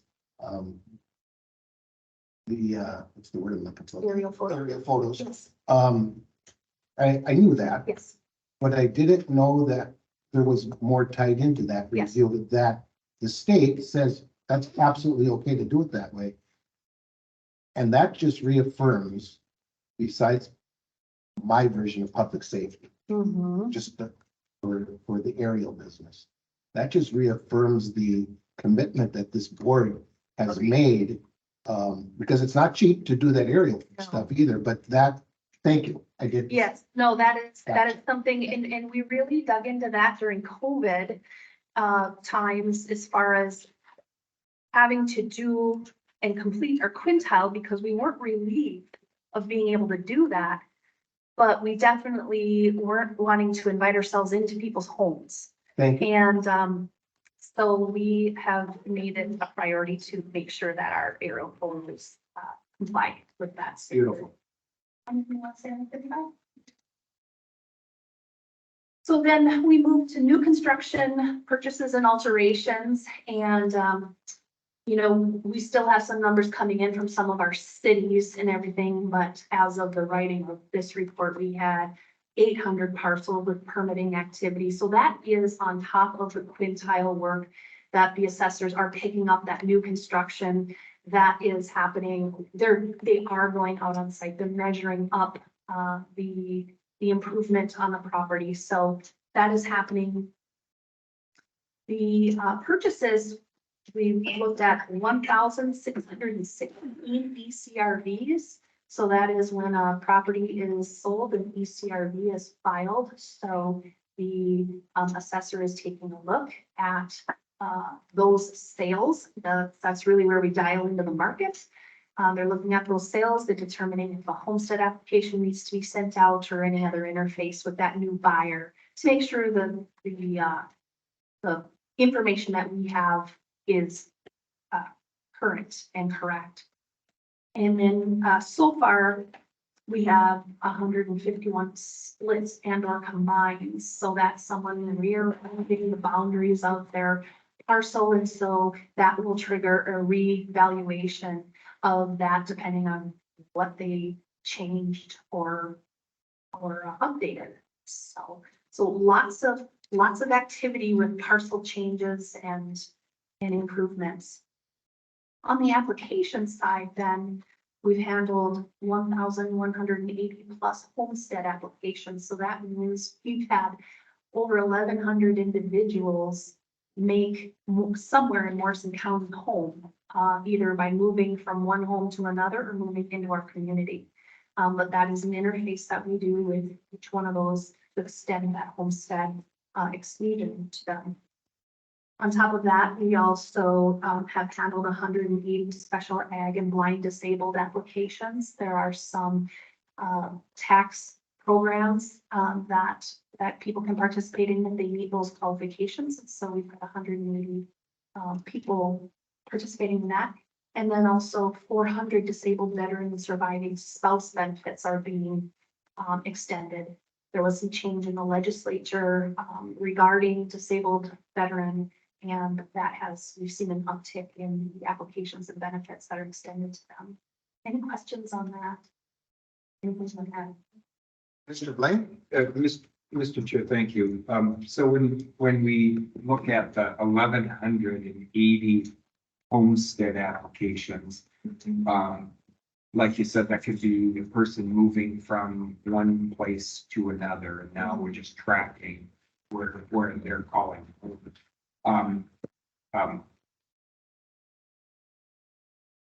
The number of new homes built in Morrison County, we don't have that number. We do, further in the planning and zoning portion of this, I'll tell you how many of the permits the county issued were dwellings. But then I'm not accounting for the permitting in city limits. So I'll touch on that a little bit. Very good, thank you. All right, so the next slide then is really this information compared to years past. So I have a 3-year comparison for you. And when you look in the applications, those are pretty consistent amongst the 3 years. And those applications represent homestead, special ag, disabled and blind, disabled veterans and blind. And so we're handling, similar numbers. The ECRVs, that's, we peaked in 2022 and we know those interest rates were pretty low. Market was really strong for real estate. And so that was kind of a banner year for buying and selling. Now we see that cooling off a little bit. So it is an indicator of real estate movement in the market, and we know those interest rates are going up. So this isn't surprising that we have less ECRVs, which are, property transactions. And we look at our quintile, and this really represents the ebb and flow of balancing the whole county and the number of parcels assigned. So even though it's lower, there is a balance of parcel types that Gene pays attention to. Some of those, ag parcels are a little bit more time consuming. And so, so that we're always going to see that up and down because we're dividing the county up into the various areas to get to that 5-year rotation. And then we look at our splits and combines about the same as last year. And that really is showing us what our potential for new development can be, because those are new tax parcels being created for whatever reason. Some of those might just be for hunting land, but some of those might be for future development. So it kind of gives us a glimpse into the future as far as what we might see coming in, at least outside city limits. Well, actually in city limits too, for expansion and development. Anything to add on that? Any questions for Jean?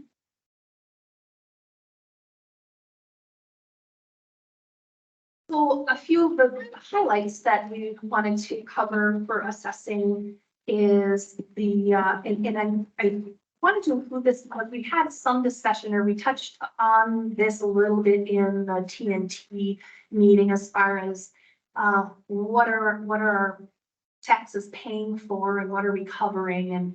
So I wanted to give you this information. So the estimated market value exclusion for the blind and disabled in 2023 was 2.9 million. So that is what is being excluded from those property owners and distributed amongst the rest of the tax base. And then when we look at the veterans with disability in 2023, we're looking at 65.9 million. That is being accepted and redistributed. We've had a very big increase, so we had a $4.5 million increase in those exclusions due to the law change that makes some veterans more eligible and their spouses eligible for that.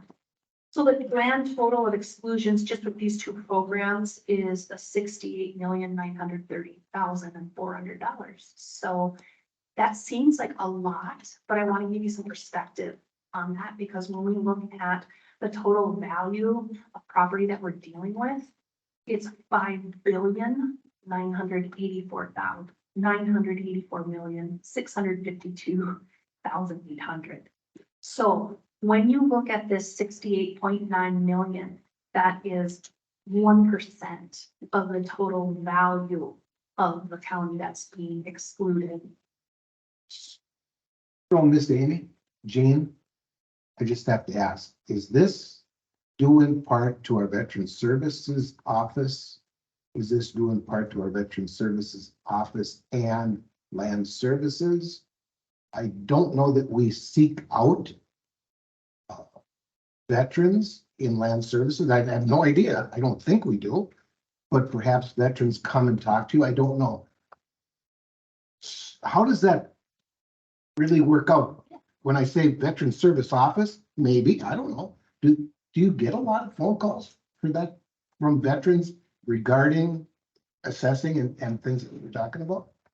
I think the veterans does do a really good job at talking to them and letting them know where they can find some assistance. Our office actually takes the application, makes sure that all the documents that we need are there in order to give them that exclusion. If somebody comes up and is talking to us, we will obviously, if that's mentioned, we will, but it's not that we go out and ask people if they're veteran.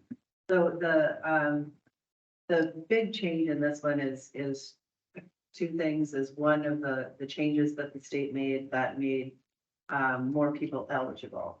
A little bit out of my wheelhouse, but from my understanding is that a lot of this is from spousals. So before the veteran had to have their disability in place prior to their death. And so now they're making it so that the spouses can receive that benefit, even if they had passed. Right. The other thing was there's different complications, diseases and things that they have now added.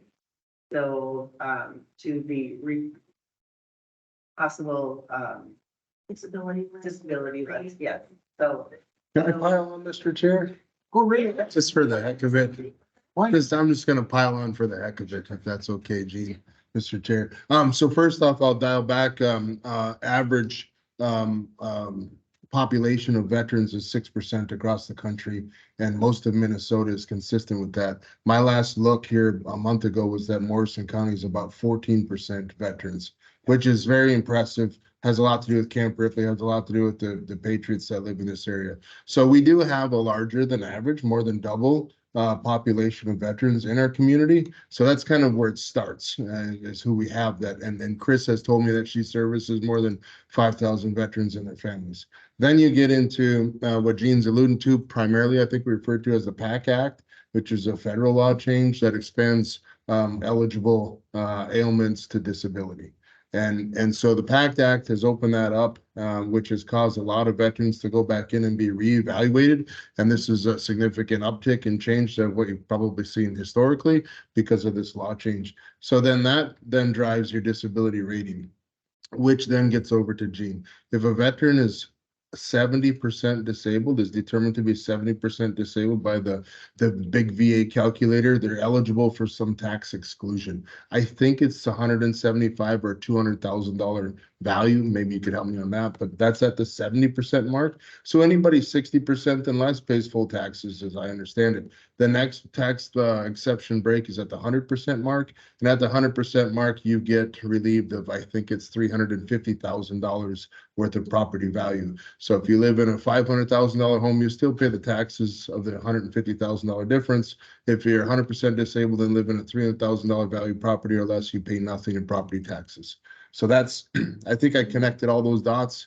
That's kind of how our veteran community is being addressed when it comes to taxes and exclusions. Thank you. Thank you.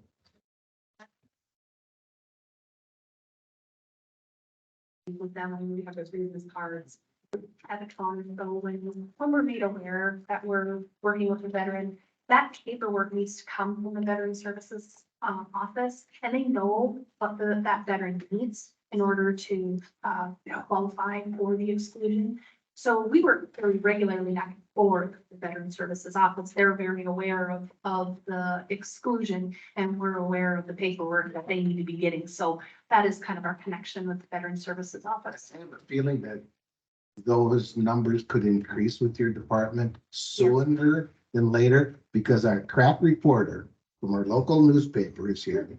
And I'm confident that that conversation is going to be part of his article. Yeah, so. And I thank you for that. Yeah, mid-January, we have a submittal to the Department of Revenue, and that's where we will be quantifying that exclusion again. So we'll have an updated number then. Thank you very much. And Matt, thank you. Please continue. And Mr. Chair, Excuse me. again, you probably, I don't think you said you did know exactly how this works, but you mentioned that the veteran passes away and spousal could go and apply for this even, or instead continue getting the tax, money or whatever, where that wasn't part of the thing before that. That was it. Well, there was always, and it's changing on an annual basis at sometimes, but it has, the spouses are able to apply and continue to qualify. And they're just that PACT Act is just adding additional qualifications that more people are able to qualify for that. So the spouses always, not always, but recently has been able to apply for those after their spouse has passed. And so it's just more. Now, if there's, Amy was talking about these numbers, and so our first, our beginning of the year is in January. We run another report in September, and then we'll run another one at the end of January. So these numbers, I really feel are I would say that this almost $5 million would probably double by the end of, because we've had so many applications. Wow. Commissioner Blaine. I had nothing else. Commissioner Wincher kind of pointed that out, that was that other dot to be connected there was one of the drivers for those numbers when you have a veterans population that is double the average or greater, and then recognizing when the PACT Act was readdressed and spousal benefits have been enhanced, we're going to see a greater effect fiscally within the county. Thank you. So I'm glad he mentioned that, because it kind of brings that full circle. And I just wanted to, bringing that back to TNT. Absolutely. As far as some of those exclusions and all of that, I did ask Joe Hain to, we're working in averages and it's different for everyone, but like, what does that look like when we redistribute 5.9 million, or I'm sorry, when we redistribute $68.9 million to the rest of the taxpayers? What am I picking up? What are you picking up for that? And, that's certainly going to change depending on your value and your tax calculation, but yeah, so we're dealing with, you know, an estimated market value of $200,000. We're bearing $15 for that. And so I think that's important to understand that it seems like a really big number, but that's what you or I would be paying to support a veteran is $15 Per, I mean, Mr. Chair, per household. Correct, and you know, and so when you go to a value of 350,000, then we're at $28.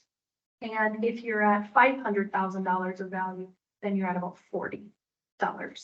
So I just wanted to kind of show how that is distributed, because I think it's important to understand, especially when we're fielding questions from people about what's happening. Absolutely. But that's the effect of redistributing 1%.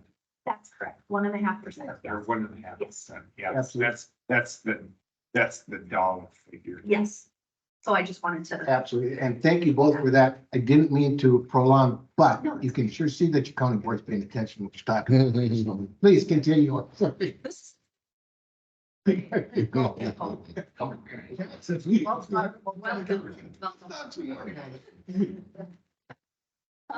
The other thing, give you an update on is we have completed our conversion to the new CAMA system. That we continue to make adjustments, so it optimizes the software for the way we use it.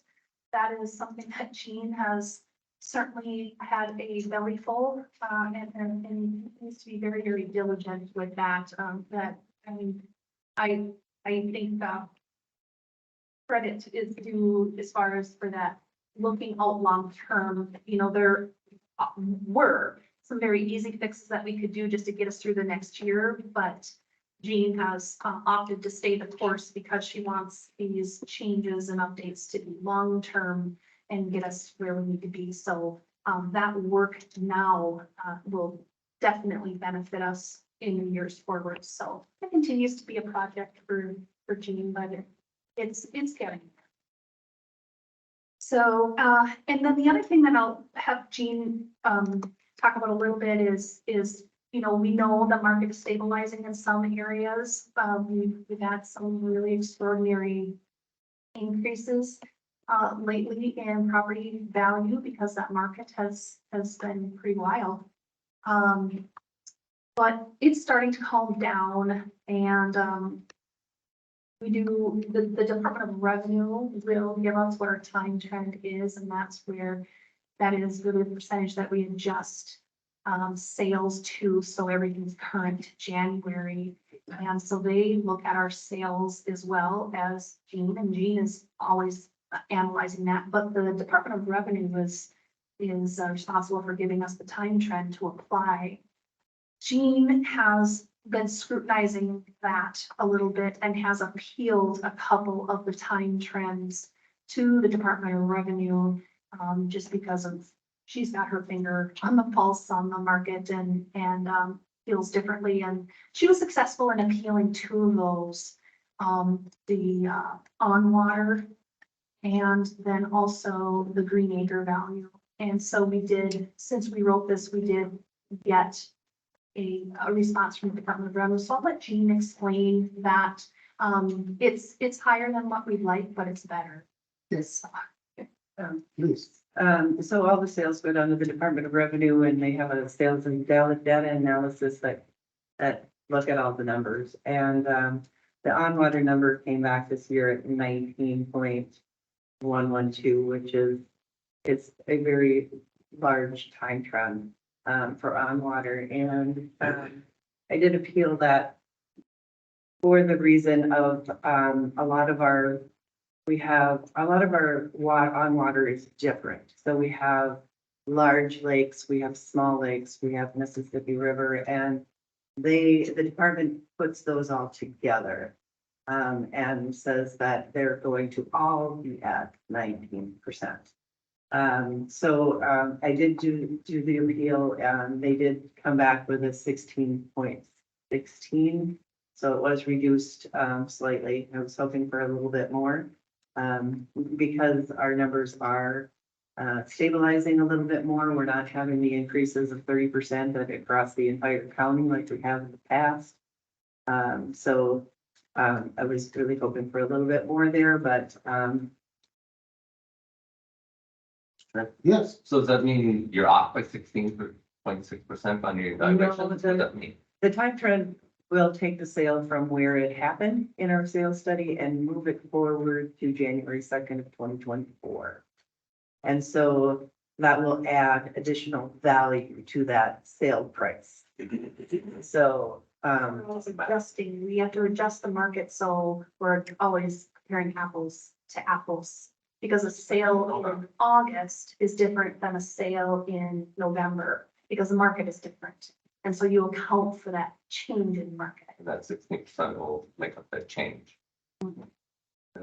Interesting. so starting January 2nd, 2024, if you live on water, I'm guessing I'm wrong, but your taxes are gonna increase by 16. no, your value, your Your value. valuation, That- thank you, your yep. value is going to increase. That, Okay, okay. Yeah, that is just that is applied to the sale. Yep. So that just makes what the property owner paid for it a little bit more when they're moving it up to January 2nd. Based on sales of compatible, long word, I'm sure, but properties. Right, that are that's gonna, sold. yep, that's gonna be based on, what happened from the beginning of our sales period to the end of our sales period. So that's saying that from the beginning of it, it's actually increased by 16%.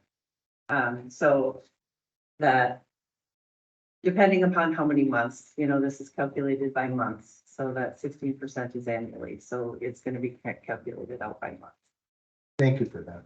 And if I may, Mr. Chair, again, this is always a question that your valuation really doesn't mean that your taxes are gonna go up or down. Everybody, hey, my valuation went up 15%. Well, did your taxes go up 15%? So again, the explanation on that is, again, what the levy is here. I mean, that's a key of it. What the city, what the schools, townships.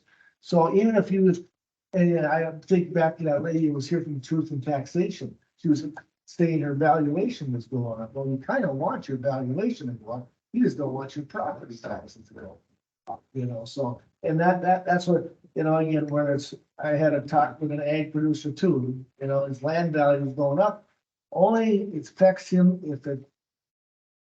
if it's not even sold, it's what the county and the city and everybody pays. You might not, right on that? Correct. Yeah, and that's a great segue into the green acres Okay. too. So we have that appealed as well, the green acre value. Yeah, and we can actually reduce values and levies continue to go up, so the taxes will go up even if values start to go down. And sometimes that's hard for people to understand as much as it is the opposite way, my value went down, how can my taxes go up? But it's really what everybody levies, compared to what your overall valuation is, so. And that's why when people come and appeal their valuation, I think they're in their back of their mind that their taxes are gonna go up. That's not the case. Not always. Yeah, so, And then the other one was that the department gives us as our green acre and rural preserve, and that's just basically if an ag property applies and qualifies for the green acres and rural preserve. There's two numbers that we carry. We carry a market value, and that's what the sale of that property would sell for.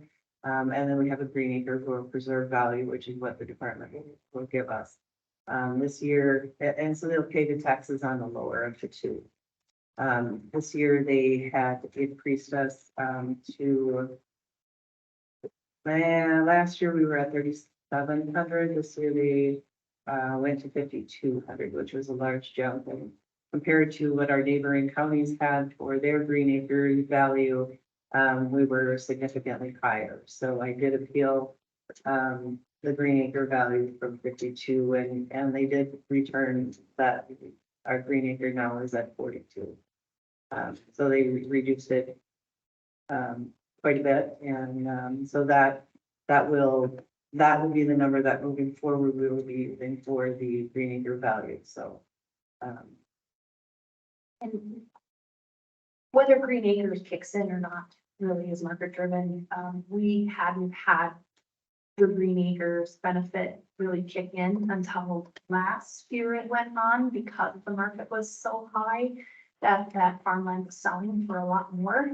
And so people that were enrolled in that Green Acres benefit saw it, last year. But they're always gonna set what that is, so that way, it's applied if needed. So let's check. Please. So are you saying that every acre of green acre land in Washington County is valued at 4,200? What we do with that is, that 4,200 is going to be at the, tillable.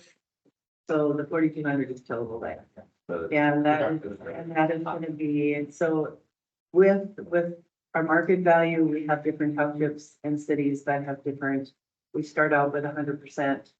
And then we go to either 90, 90, 95, 90, 80, I mean, depending upon what the sales are in that area. So that number at 100% is going to be feathered depending upon what township you were in and how it's selling. So you're going to have Bellevue Township maybe selling a little bit different than Mountain. And then we're adjusting those market values according to that. So this 4,200 is going to be at the 100%. And then that's going to be feathered depending upon if you're at, a 70% township or city, or if you're at 100%. So it's a little different throughout the county. In 4,200, Mr. Chair, it seems pretty low at the series. Yeah. But again, that's where I think it's a benefit to the ag producers that the 4,200, you're not going to touch any of the that. And interesting enough, with all the sales that I had coming in through the last year, they were all on dry land. Our good sales were all on dry land. So anything that those values are coming out is going to be on dry land, because that's what my sales were. Any questions on that before we? I think we interrupt you enough. You should just keep going. All right, we'll move on to the planning and zoning highlights. So when I'm reporting on this, I'm talking about everything that's happening outside incorporated city limits, because that's where we have zoning authorities. So permitting, we received 975 permit applications this year. 36% of those were accessory structures, 19% of those were septics, and 11% of those were dwellings. And so that is kind of what the breakdown is, what people are building out of those 975 permits. We also issued 60 new addresses. So of course, with those splits and combines, we have new tax parcels being created. We have new parcels being developed. So we had 60 parcels that had no development on them that needed to be addressed because they have now a structure on them. So that's what we saw over the course of the year for permitting. Development review team meetings and public hearings. We had 59 development review team meetings agenda items. So that means our staff and our colleagues from Soil and Water and the DNR met with 59 individuals to discuss some sort of elevated permitting, either a variance or something that required a public hearing.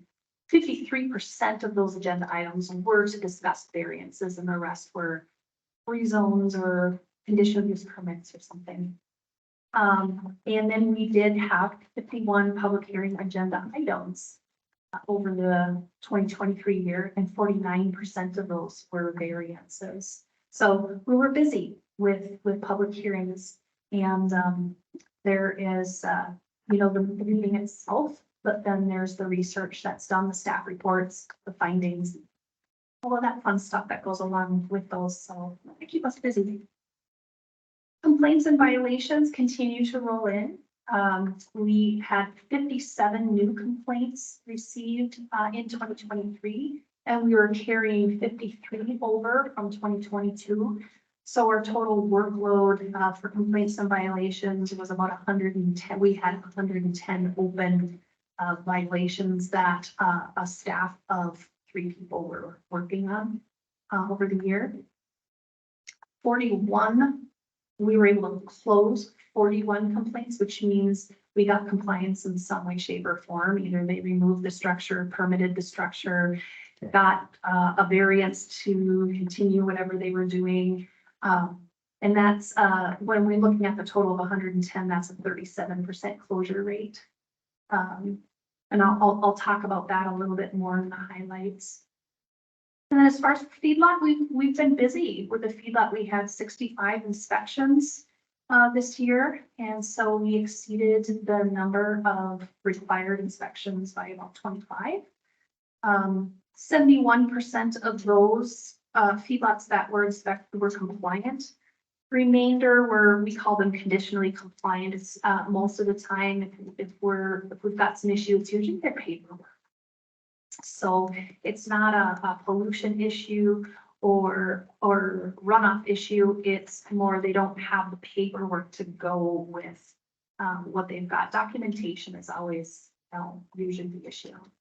And then we had 15 construction short forms, which means that it's a registered feedlot and they're proposing construction that triggers that registered feedlot notice to the MPCA. Most of those were in the form of chicken barns, hog facilities, and cattle barns. We had a little smattering of those, and we did have those for public hearings as well. So that is picking up a little bit from years past. Any questions on those? Just, I mean, Mr. Chair, the 65 inspections, that's on a rotation.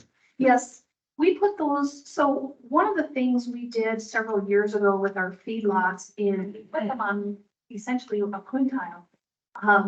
But it's not a quintile, it's not every 5 years. It takes us 10 years to get to every single with one feedlot officer. It takes us a 10-year rotation. But our goal is to at least every 10 years to visit every single feedlot. And of course, if we get a complaint or if there's proposed construction, we're doing an inspection as needed. But yes, so we're working through that rotation. And so we have divided up the county into pieces where the inspection workload is doable, and then we're just moving through that rotation. Next slide. So here's just really our 3-year comparison for some of those things. You see the permits, just like with the assessing, you can see some of the applications are down and all of that. Well, we expect to, with interest rates going up, and property prices still kind of remaining strong, we expect to see a little downturn in development, and that's what we've seen on the zoning side of things.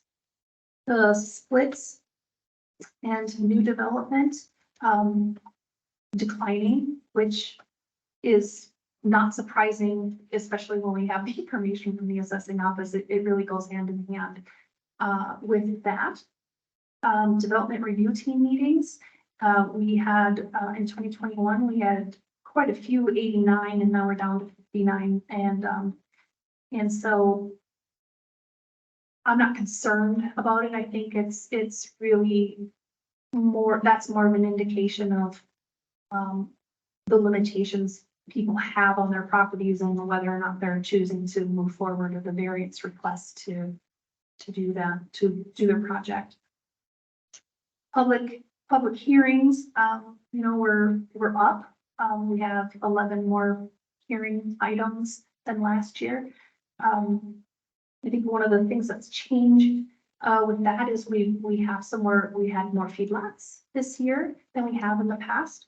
The one thing that I will say though is even with handling 51 public hearing items, it's a much quicker decision turnaround because of the combined Planning Commission and Board of Adjustment and syncing their hearing schedule with the county board's schedule. So we're much more expedient with those and we're able to turn them around a lot quicker. And so even if that workload goes up, I think the benefit to the applicant is still there. And if I may make a comment too, Mr. Please. We did this, Commissioner Jelinski, what, 6, 7 years ago, we brought the IUPs in, Yes, and I believe that's also yes. a reason, because we've been getting Yes. quite a few IUPs coming from. Yes, they're starting to catch on, and as you know, we have a lot of rural businesses that fall under that category, and so we're definitely seeing a lot more. That's a good thing. Yeah. And then feedlot construction short forms, as we talked about before, we're seeing an uptick in those, and so we are seeing people adding that second chicken barn, adding another hog barn. Those are things that we have seen that were pretty quiet for a couple of years, and so that's starting to pick up a little bit. Any questions on that? Okay. So then I'm gonna move on to our highlights for planning and zoning. We did hire a new zoning technician. She has completed her septic training, so we will, going into 2024, we will be fully staffed. I'm very pleased with the staffing that we have right now, and it's allowed us to take a fresh look at some of our programs and the septic program in particular. And so I'm really excited for this individual to really take the reins for the septic program this next year. As you know, because we were short-staffed and bringing on that new person, we did contract with a septic inspector, an outside inspector, and that really did help to lighten that load. Our contract was not to exceed $10,000, and we finished way under budget. We were $8,075 under budget. And I think one of the reasons for that is we had a major step up by Darren Welly in our office. He's our shoreline specialist, but he's also a licensed septic inspector. And he absolutely stepped in and bore a lot of that workload. So we didn't have to offload that to our contractor very often. And so I think that it was without hesitation, we did that. And so I'm very thankful for that. Because of that, though, we had an aquatic invasive species signing project that the county board had authorized. And because we were busy with our day-to-day operations a little bit more, that project is pushed to spring 2024. So it is happening, but we will be installing those signs in 2024. And now that we're more fully staffed, there will be more focus on this program in the year ahead. So I did mention in the feedlot area, we did exceed the required number of feedlot inspections by 25. And so we're busier with expansion and construction. And but of course that qualifies us for performance credits with the MPCA and additional funding. So very proud of Rob and his little Lone Ranger working in feedlots. So I'm very happy with what he's done. We heard our first administrative appeal ever by the Board of Adjustment. The land services decision was upheld. But what I want to highlight is that was a great learning experience for all of us. It was one of those duties that the Board of Adjustment knew that they had, but hadn't ever been tasked with it. Although they went through it, it was also a training for them to really understand what the full circle of duties that they have. And so it was a learning experience for everybody. And so we valued that.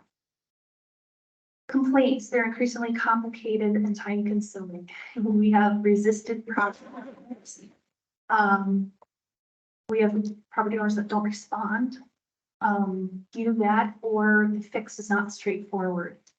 We are encountering more items and violations that cannot be just fixed with getting a permit because it doesn't meet setback or the use isn't allowed or things like that. So we're going through that public hearing process. We're having to work through elevated permitting. So we're seeing an uptick in the after the fact applications. it's not uncommon for us to go out to a permit application and the buildings have. So, and we turn our permits around usually within about 10 days. So, yeah, so it's a little bit different dynamic, right now. And so those complaints are a lot more time consuming, than they used to be. Any questions on that? Mr. Chair, please, I'm curious that, if we're having an increasing number of complaints, so I'm assuming this isn't necessarily feedlot, this is construction. No, this excludes the feedlot. Oh, this excludes the feedlot, so Correct. this is Yes, like, this is just straight up zoning, building without a permit. Establishing a use without the permitting that's needed. Those are the types of things that what I'm talking about. So if I can, I have to ask the question. Going back to, whatever, year ago, maybe a little over a year ago, when this board finalized the feedlot ordinance changes and that, and there was a lot of time that was spent by you, staff, the board, the planning commission, in looking at the feedlot ordinances, zoning and citing, all of that. So a year after the fact, or it might even be 2 years now, I'm trying to, I can't even exactly remember, but now we're at a point in time where we can look back and say, okay, these were the changes that were made. And we looked at this because of X, Y, and Z. Are you satisfied or comfortable with the position that we're in now, ordinance wise, in, relative, let's say, to the feedlots? I know that when it comes to shoreland things, it's a different animal with a different trunk and all that kind of thing. But with the work that we've done with the feedlot, and especially because that dynamic with livestock agriculture is changing right now, and the statistics I seen yesterday that were concerning Morrison County having one of the highest counties in the state of Minnesota for losing dairy farms. There's going to be a livestock transition, or could very well be a livestock transition, and there will be an economic impact because of that in the county. And so I'm just, kind of thinking out loud and spreading the tentacles out quite a ways here. But you're interested in both of these thoughts on the changes that we made, and will they work for us for a while? Yeah, your thoughts. I think that, we've had an uptick in farm construction and expansion, and us requiring a conditional use permit at those tiered levels. We're not keeping people from having to have a public hearing because we didn't change that. However, they're able to accommodate their setbacks a little bit better because they're not having to, worry about the neighbor quite so much, or the adjacent feedlot so much. Also, with the smaller parcel size going from 5 acres down to 1 acre, we've had a lot of people take advantage of that and carve out just that living area and then keep the rest of the acreage intact. So I think we're starting to see that. People are still confused.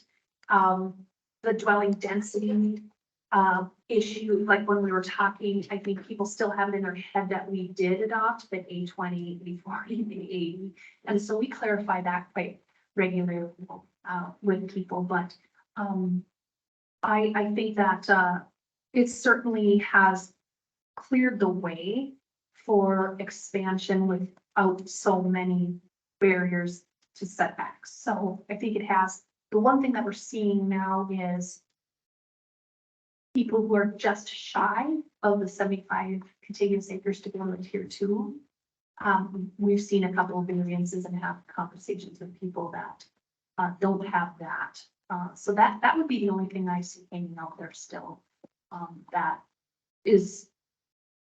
stands in the way. It's, I guess I'm a little bit surprised, we speculated that when we changed that minimum parcel size from 5 acres to 1 acre, then there would probably only be a handful or less of people who would actually exercise that opportunity, but you're saying that Yeah, it's been a few? yeah, and maybe not so much going down just to that 1 acre, but definitely under 5. Yeah. Yeah. Yes. And so that's helped create some development Mhm. out there Yes. in the sector. Okay. Very good, thank you. Mhm. Any other questions on that? Please continue. All right, then we're gonna move on to GIS. So GIS, as you know, last year about this time, I think or maybe mid 2023, we had discussion about open source data. And we're moving to that. So the numbers here are a little bit different because of that. But so in the form of data requests, we had a total of 39 requests. 6 of those were paid because the requester was asking for something that we didn't have compiled. So we had to pull from sources to put that together. It's more of a custom ask. And then we had 33 unpaid, which means we have that readily available. With that online data coming very soon, where we're going to be serving out some of our map layers where people can just go online and pull those, we expect these data requests to be reduced even farther. And so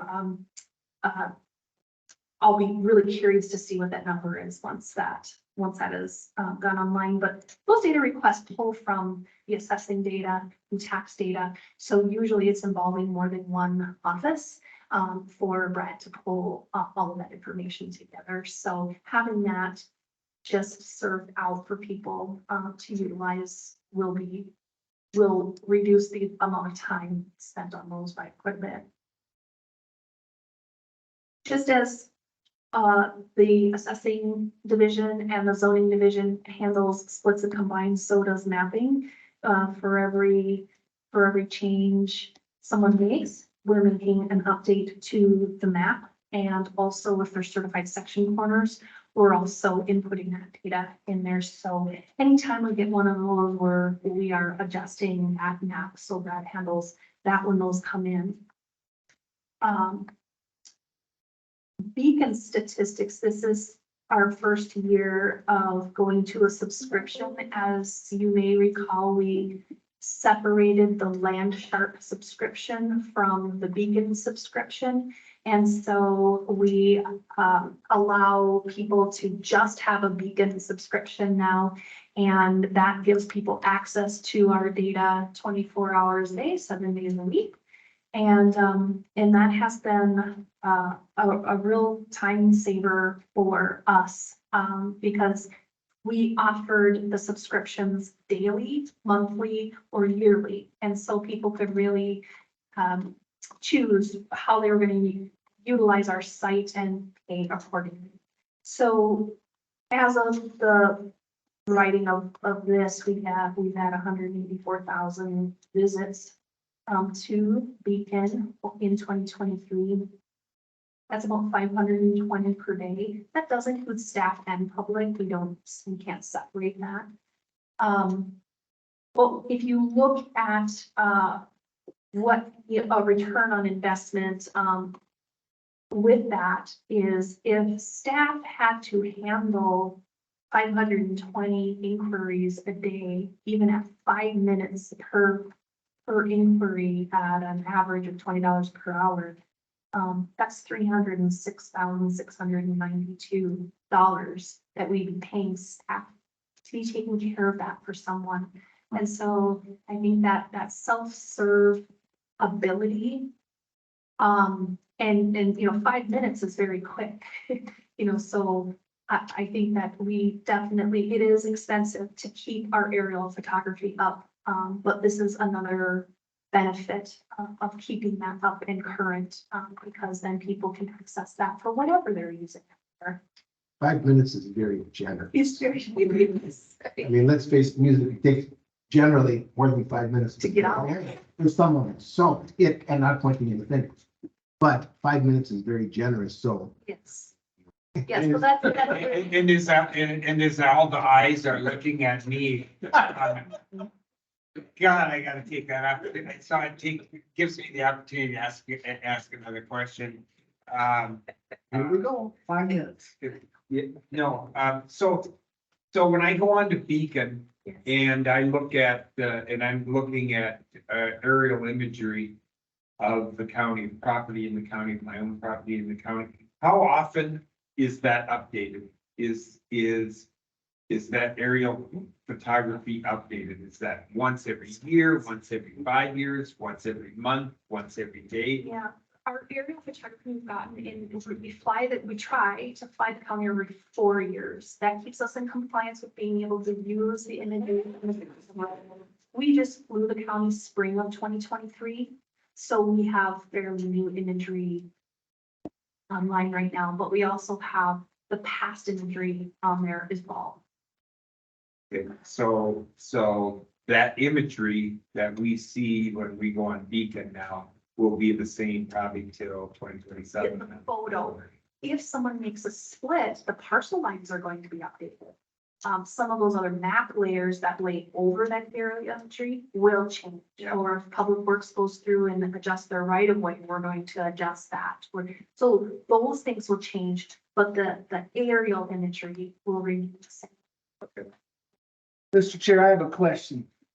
Over the past few months, I've had some inquiries where landowners are fencing. Yeah. Okay? And one landowner says, I'm using my GIS, just to give them that kind of an idea where the survey lines are. How accurate is that? So if somebody, well, GIS is like I can put a fence here versus.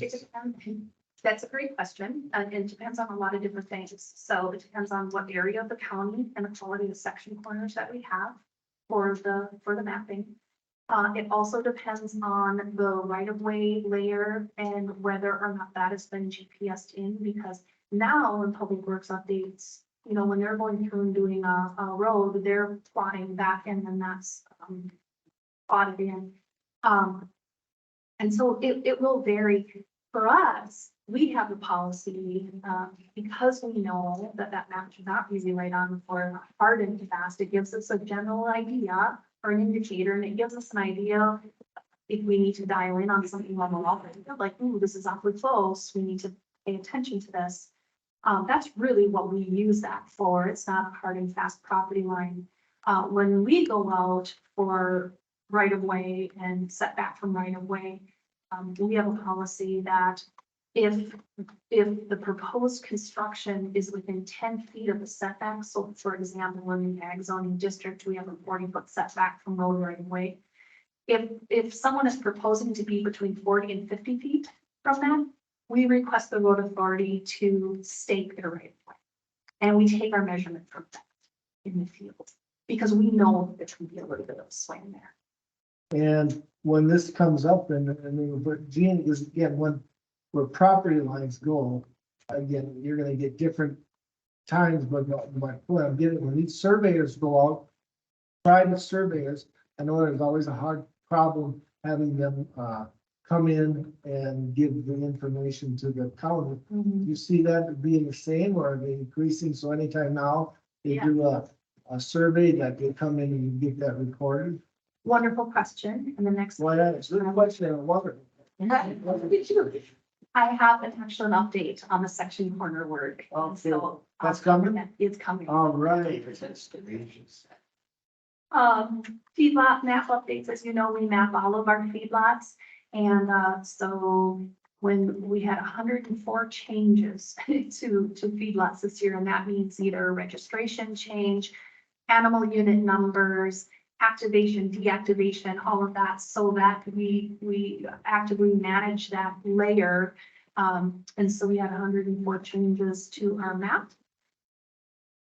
This was our first year of Beacon subscriptions, and so we had 275 purchases, and 95 of those were after hours. So those are things that it's very self-serve. They can get access with either a daily or monthly or annual subscription, whether we're here in the office or not, because they go online and do that. So that is that has been a real time saver, because before that was a manual setup by Brad.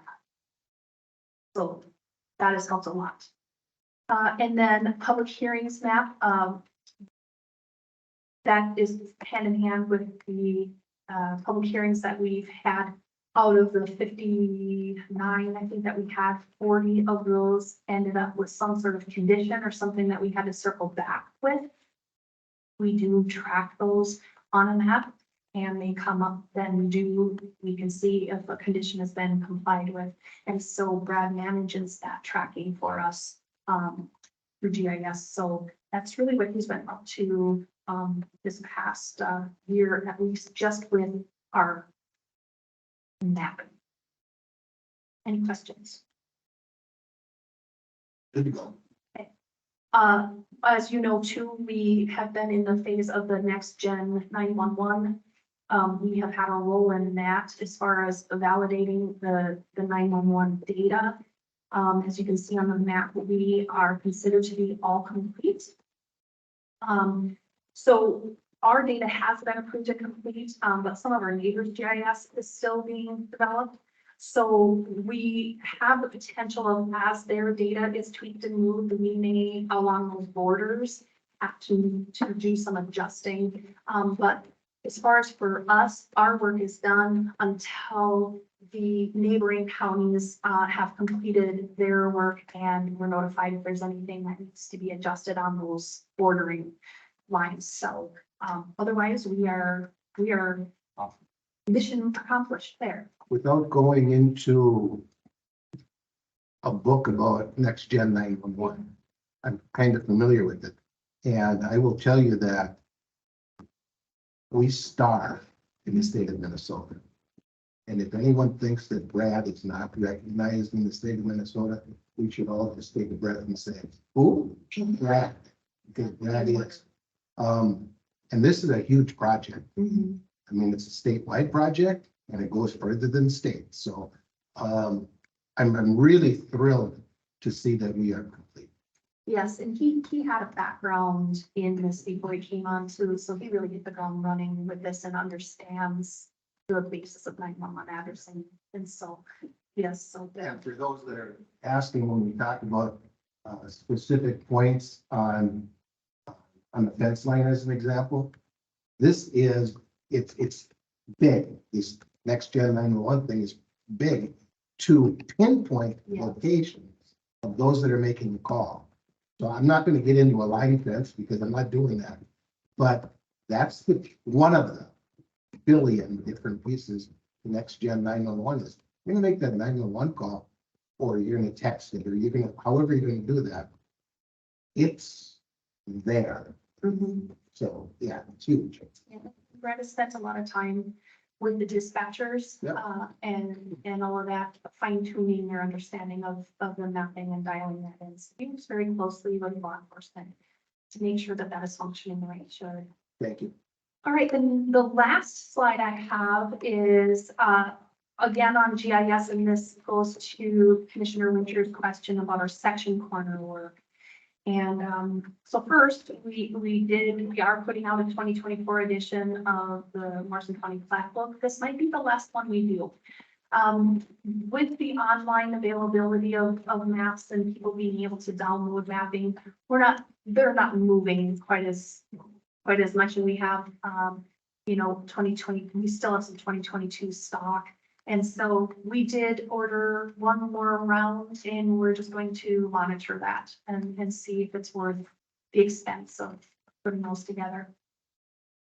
far as the government section corners, we've had some discussion with our county surveyor and with the recorder regarding the bounty that is paid to those and how to advance that work. And one of the things is when those certified corners come in with GPS coordinates, then we are mapping those, and that dials in the accuracy of our mapping. And so on the right, you can see in the blue, that's where we got section corners. So we're getting there, but we've got a long ways to go. So 26 sections have been remapped using GPS coordinates, but that's 26 out of 1,179. In 2022, 4 sections had been remapped. And then in 2023, 22 more sections have been remapped. So right now where we're sitting as a total of 2.2% of the county has coordinates for those section corners. You may be aware that the legislature approved some grant money for PLSS government corner work. We are definitely doing some work in the background. So when those grant opportunities open up, we will be ready to apply for some of that funding. And so we are hopeful that we can get some funding to do a little bit more systematic mapping. Because right now, how these section corners are coming to us is through the public works projects. Our county surveyor will re-monument those section corners. And then private property or private surveyors then, as they're doing work, if they're certifying the section corner, then they're turning that information in, and then that's how it makes its way. So that's how that program is working right now. We're hoping we'll get another little surge of money so we can do a little bit more targeted section corner work coming up with some grant funds. I mean, Mr. Chair, to follow up on my question, so again, I'm gonna go back to my fence line. If one agrees or one's using his GPS, say this is it, the other one says no, can they just call into the office and say, can you tell me, is this the more accurate one, or it doesn't have the information available? We do have a few sections, tiny little bit sections within the county that are certified corners, and the accuracy is very, very good. If you happen to be in that area, then we can tell you that no, there's a confidence level in what you're seeing in the map. But that'll apply to an extremely small handful. As the section corner work moves through, we may be able to do that more often. But by and large, I would still say it is a representation of what it is. Very few areas can be used. But that person that calls in, you can tell them right away, hey, yeah, Yes. it's up to Camp Ridley, it's pretty darn close, but no, it's going over in 8 really. Yes. And Brad maintains a map layer that indicates to us the confidence level that we can have. And so if we have someone asking, we can turn that on and say, hey, this is an area where we have all of these section corners dialed in. And so if they're in that area, yes, we can help. And I love goals, so when are we gonna have everything in that? It takes time and money. And I think that's a conversation that would need to be had, with our county surveyor and advancing that I process. jump on top of that, Mr. Chair, if I can. Please. Last year, this discussion, or 2 years ago, came up, and just this very discussion, which then caused that conversation to occur. First off, between myself and 4 department heads, and one of them being the county recorder, where the county recorder graciously accepted to run oversight on our contracted surveyor, which then resulted in last year, the recorder and I sitting down with our contracted surveyor and reviewing his plan that he's required to provide by contract. And to my knowledge, I'm not sure that it had been done before. And part of that plan was listing out these section corners to be surveyed and synchronizing that with other efforts, whether it's other surveyors or county projects, so that we can be in concert and be a little more productive on that. So I don't have an answer for you, Commissioner Winter, but I will tell you that I'm working on getting one for you. But it starts with a plan and then holding folks accountable to that plan. And that's kind of where we're at in the maturity of this process. And no offense, Commissioner Zawinski, but we will be. I'm not taking any offense. So, that's all I have for you. So if you have any other questions, I'm happy to answer them, or if you have anything for Jean. Gentlemen, questions for Miss Amy for Jean? I think a great presentation. Thank you both for this. This is, I don't want to use the word entertaining because that would be, but thank you. Very good. Very good. Mr. Chair, if I could just address, Randy had made a comment during our Green Acre discussion as far as that Green Acre value being quite low. Just an understanding that when we're looking at sales, we're going to set the market where the market is. So my market of tillable land is at this point higher than that Green Acre value. So there's a difference in the Green Acre value versus the market value. And the market value will always continue to follow what is being sold out there. So The question that I would have, Mr. Chair, what's the difference between Green Acre tillable versus regular tillable? Well, the Green Acres is there for people that are coming into the county and maybe doing some investing. And they're doing, they're not coming in just a farm. You're gonna buy a property to farm, you're gonna look at that and understand how you can make, how you can pay for that land versus somebody that's coming in here that's maybe using it, part of it is recreational. So or an investment. We've got a lot of, we've had in the past, a lot of people that come in and just invest. We've got some that is not always tillable land. It could be tillable land mixed with wooded land and everything else. So that's where your Green Acre value comes in. And that's just saying that the property owner is going to pay on what that Green Acre value is. Because it's the value might not be what a farmer would pay. Makes sense. One other thing in your packet, I did include, I'm not gonna go through it, but I did include the aquatic invasive species. Yep. Snapshot. That's just for your information and just a little bit more in depth of what was going on with that program. And that's submitted to the state as well. Very good. Gentlemen, anything further? Ladies, Happy New Year. Thank you very, very kindly. Thank you. See you next year. Yeah. I'm gonna turn this over to Matt and our administrative report. Thank you, Mr. Chair. Just a couple of items, I think, here for me to close out 2023. One we've talked about in the past, and I believe I've seen it on the news here in the last couple of weeks, but it's in reference to earned sick and safe time. What I'll share with the board is I'm not bringing forward anything for board action today, as this is a legal requirement by legislation. What I will, just so the board's informed, the two most significant changes for Morrison County, one, and it's captured here as our temporary policy here until we can get it approved with their overall provisions. But our now temporary and part-time employees are eligible to earn some time, some earned sick and safe time, 1 hour for every 30 hours worked. So we'll see that primarily in our summer staff and our part-time intermittent plow drivers, probably our largest pools. And then the protected time that's afforded to all employees. So our full-time benefit eligible employees, they don't change their accruals or accrual percentages or rates, but the protected piece is what will be applied to them.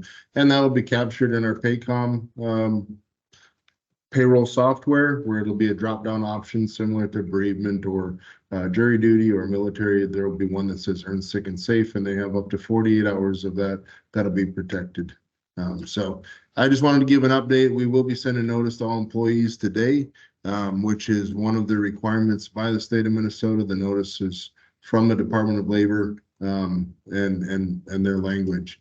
So we'll make that notice and publish that out. So we will be compliant.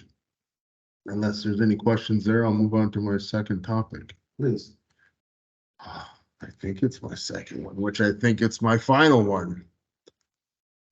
Without further ado, my last action of this year, Mr. Chair, if I can have a moment of your time. But I want to thank you for your service as the board chair. 361 days ago, I believe it was, the board approved your position or you to serve as the Morrison County Chair. I have enjoyed all of it. It's hopefully, I know we're being recorded. You know, I wish there was more people to see this because your steadfast leadership did not go unnoticed. You know, we're lucky to have you to serve as our chair. And would be remiss if we just didn't take a minute to recognize that. I don't believe it's your first time in this role. And, you know, I'm hopeful it's not your last. It's third time. That's right. But I thank you, Mr. Chair, for your leadership and keeping us on task and on track. I don't know, I was driving into work today and without blabbing too much longer, but I just thought of a boat rudder. I did, and I know that doesn't sound real, I don't know, glamorous, but it keeps us true and to the course, on track, and gets us to our destination. And I look at our board chairs as a person that did all of that for us here for 2023. So Mr. Chair, and I'll pass this on to the vice here and the others for any comment, but I would like to present to you a certificate of appreciation to Commissioner Jeffrey Jelinski in recognition and appreciation of your service to Morrison County as serving as the chairman to the Morrison County Board of Commissioners for the year 2023. And then, of course, we have your gavel with your band that's inscribed with the same. So thank you for that and your service here to Morrison. Thank you. Mr. Vice? Go ahead, Mr. Chair, you were gonna say something? No, Again, I appreciate it's a lot of work when you sit there in that chair. Because again, you have to control what the meeting is doing. You also some of it, you know, control of the other county commissioners, and getting out of hand. And again, Commissioner Jelinski, you did a great job. And I really appreciate it. Matter of fact, I think he's got a record that'll never be broke. 15-minute board meeting. Good to go. Same here. You always do a great job, Jeff. We appreciate you very much. thank you. Yeah, I'll just say you provide that leadership, but you're very respectful to all board members, and you've always afforded everybody the opportunity to share their thoughts. I think that's awesome. I appreciate it. Thank you. Could not have done this by myself, just so we're on the right page. Could not have done this without you. Could not have done this without the administrator and ladies and gentlemen. So we're all on the same page, and I could not have done this without Tabitha. Whether we pay attention to this or not, Tabitha is the one that drives this. And I mean that, but thank you. Keeps us on task. Thank you very, very, very kindly. Appreciate that. So if it's okay, I would like a photo, but if you want to do that after we do our reports, so we just stand up one time, then we can do it then. Gentlemen, the dates are gonna be January 7th through the 13th. And if it's all the same to you, I'll start off. January 7th through the 13th. So January 9th, 8:30 in the morning, planning meeting here in the boardroom. At 6:30 that night, I've got a Morrison County Public Safety meeting, which is also here in the boardroom. On the 10th, 8:30 in the morning, there's a department head meeting. On the 12th, at 10 o'clock in the morning, there's a Central Minnesota RAC meeting that is virtual. Expect they'll be there. That's all I've got. Commissioner Wincher, Covered me. Commissioner Lumiere. Yellow Ribbon Committee on the 8th, 3:30. Legion. That it? Yep. Oh, that's right. Commissioner Blaine. Can't add any. All right, that's it. Gentlemen, thank you very, very kindly. Is there anything further that needs to come before this board? Nope. And I'm hearing nothing. I have a question on my email, but I'll talk to Tabitha about that. It's 12:11, gentlemen. We're adjourned. Good job today. Thank you.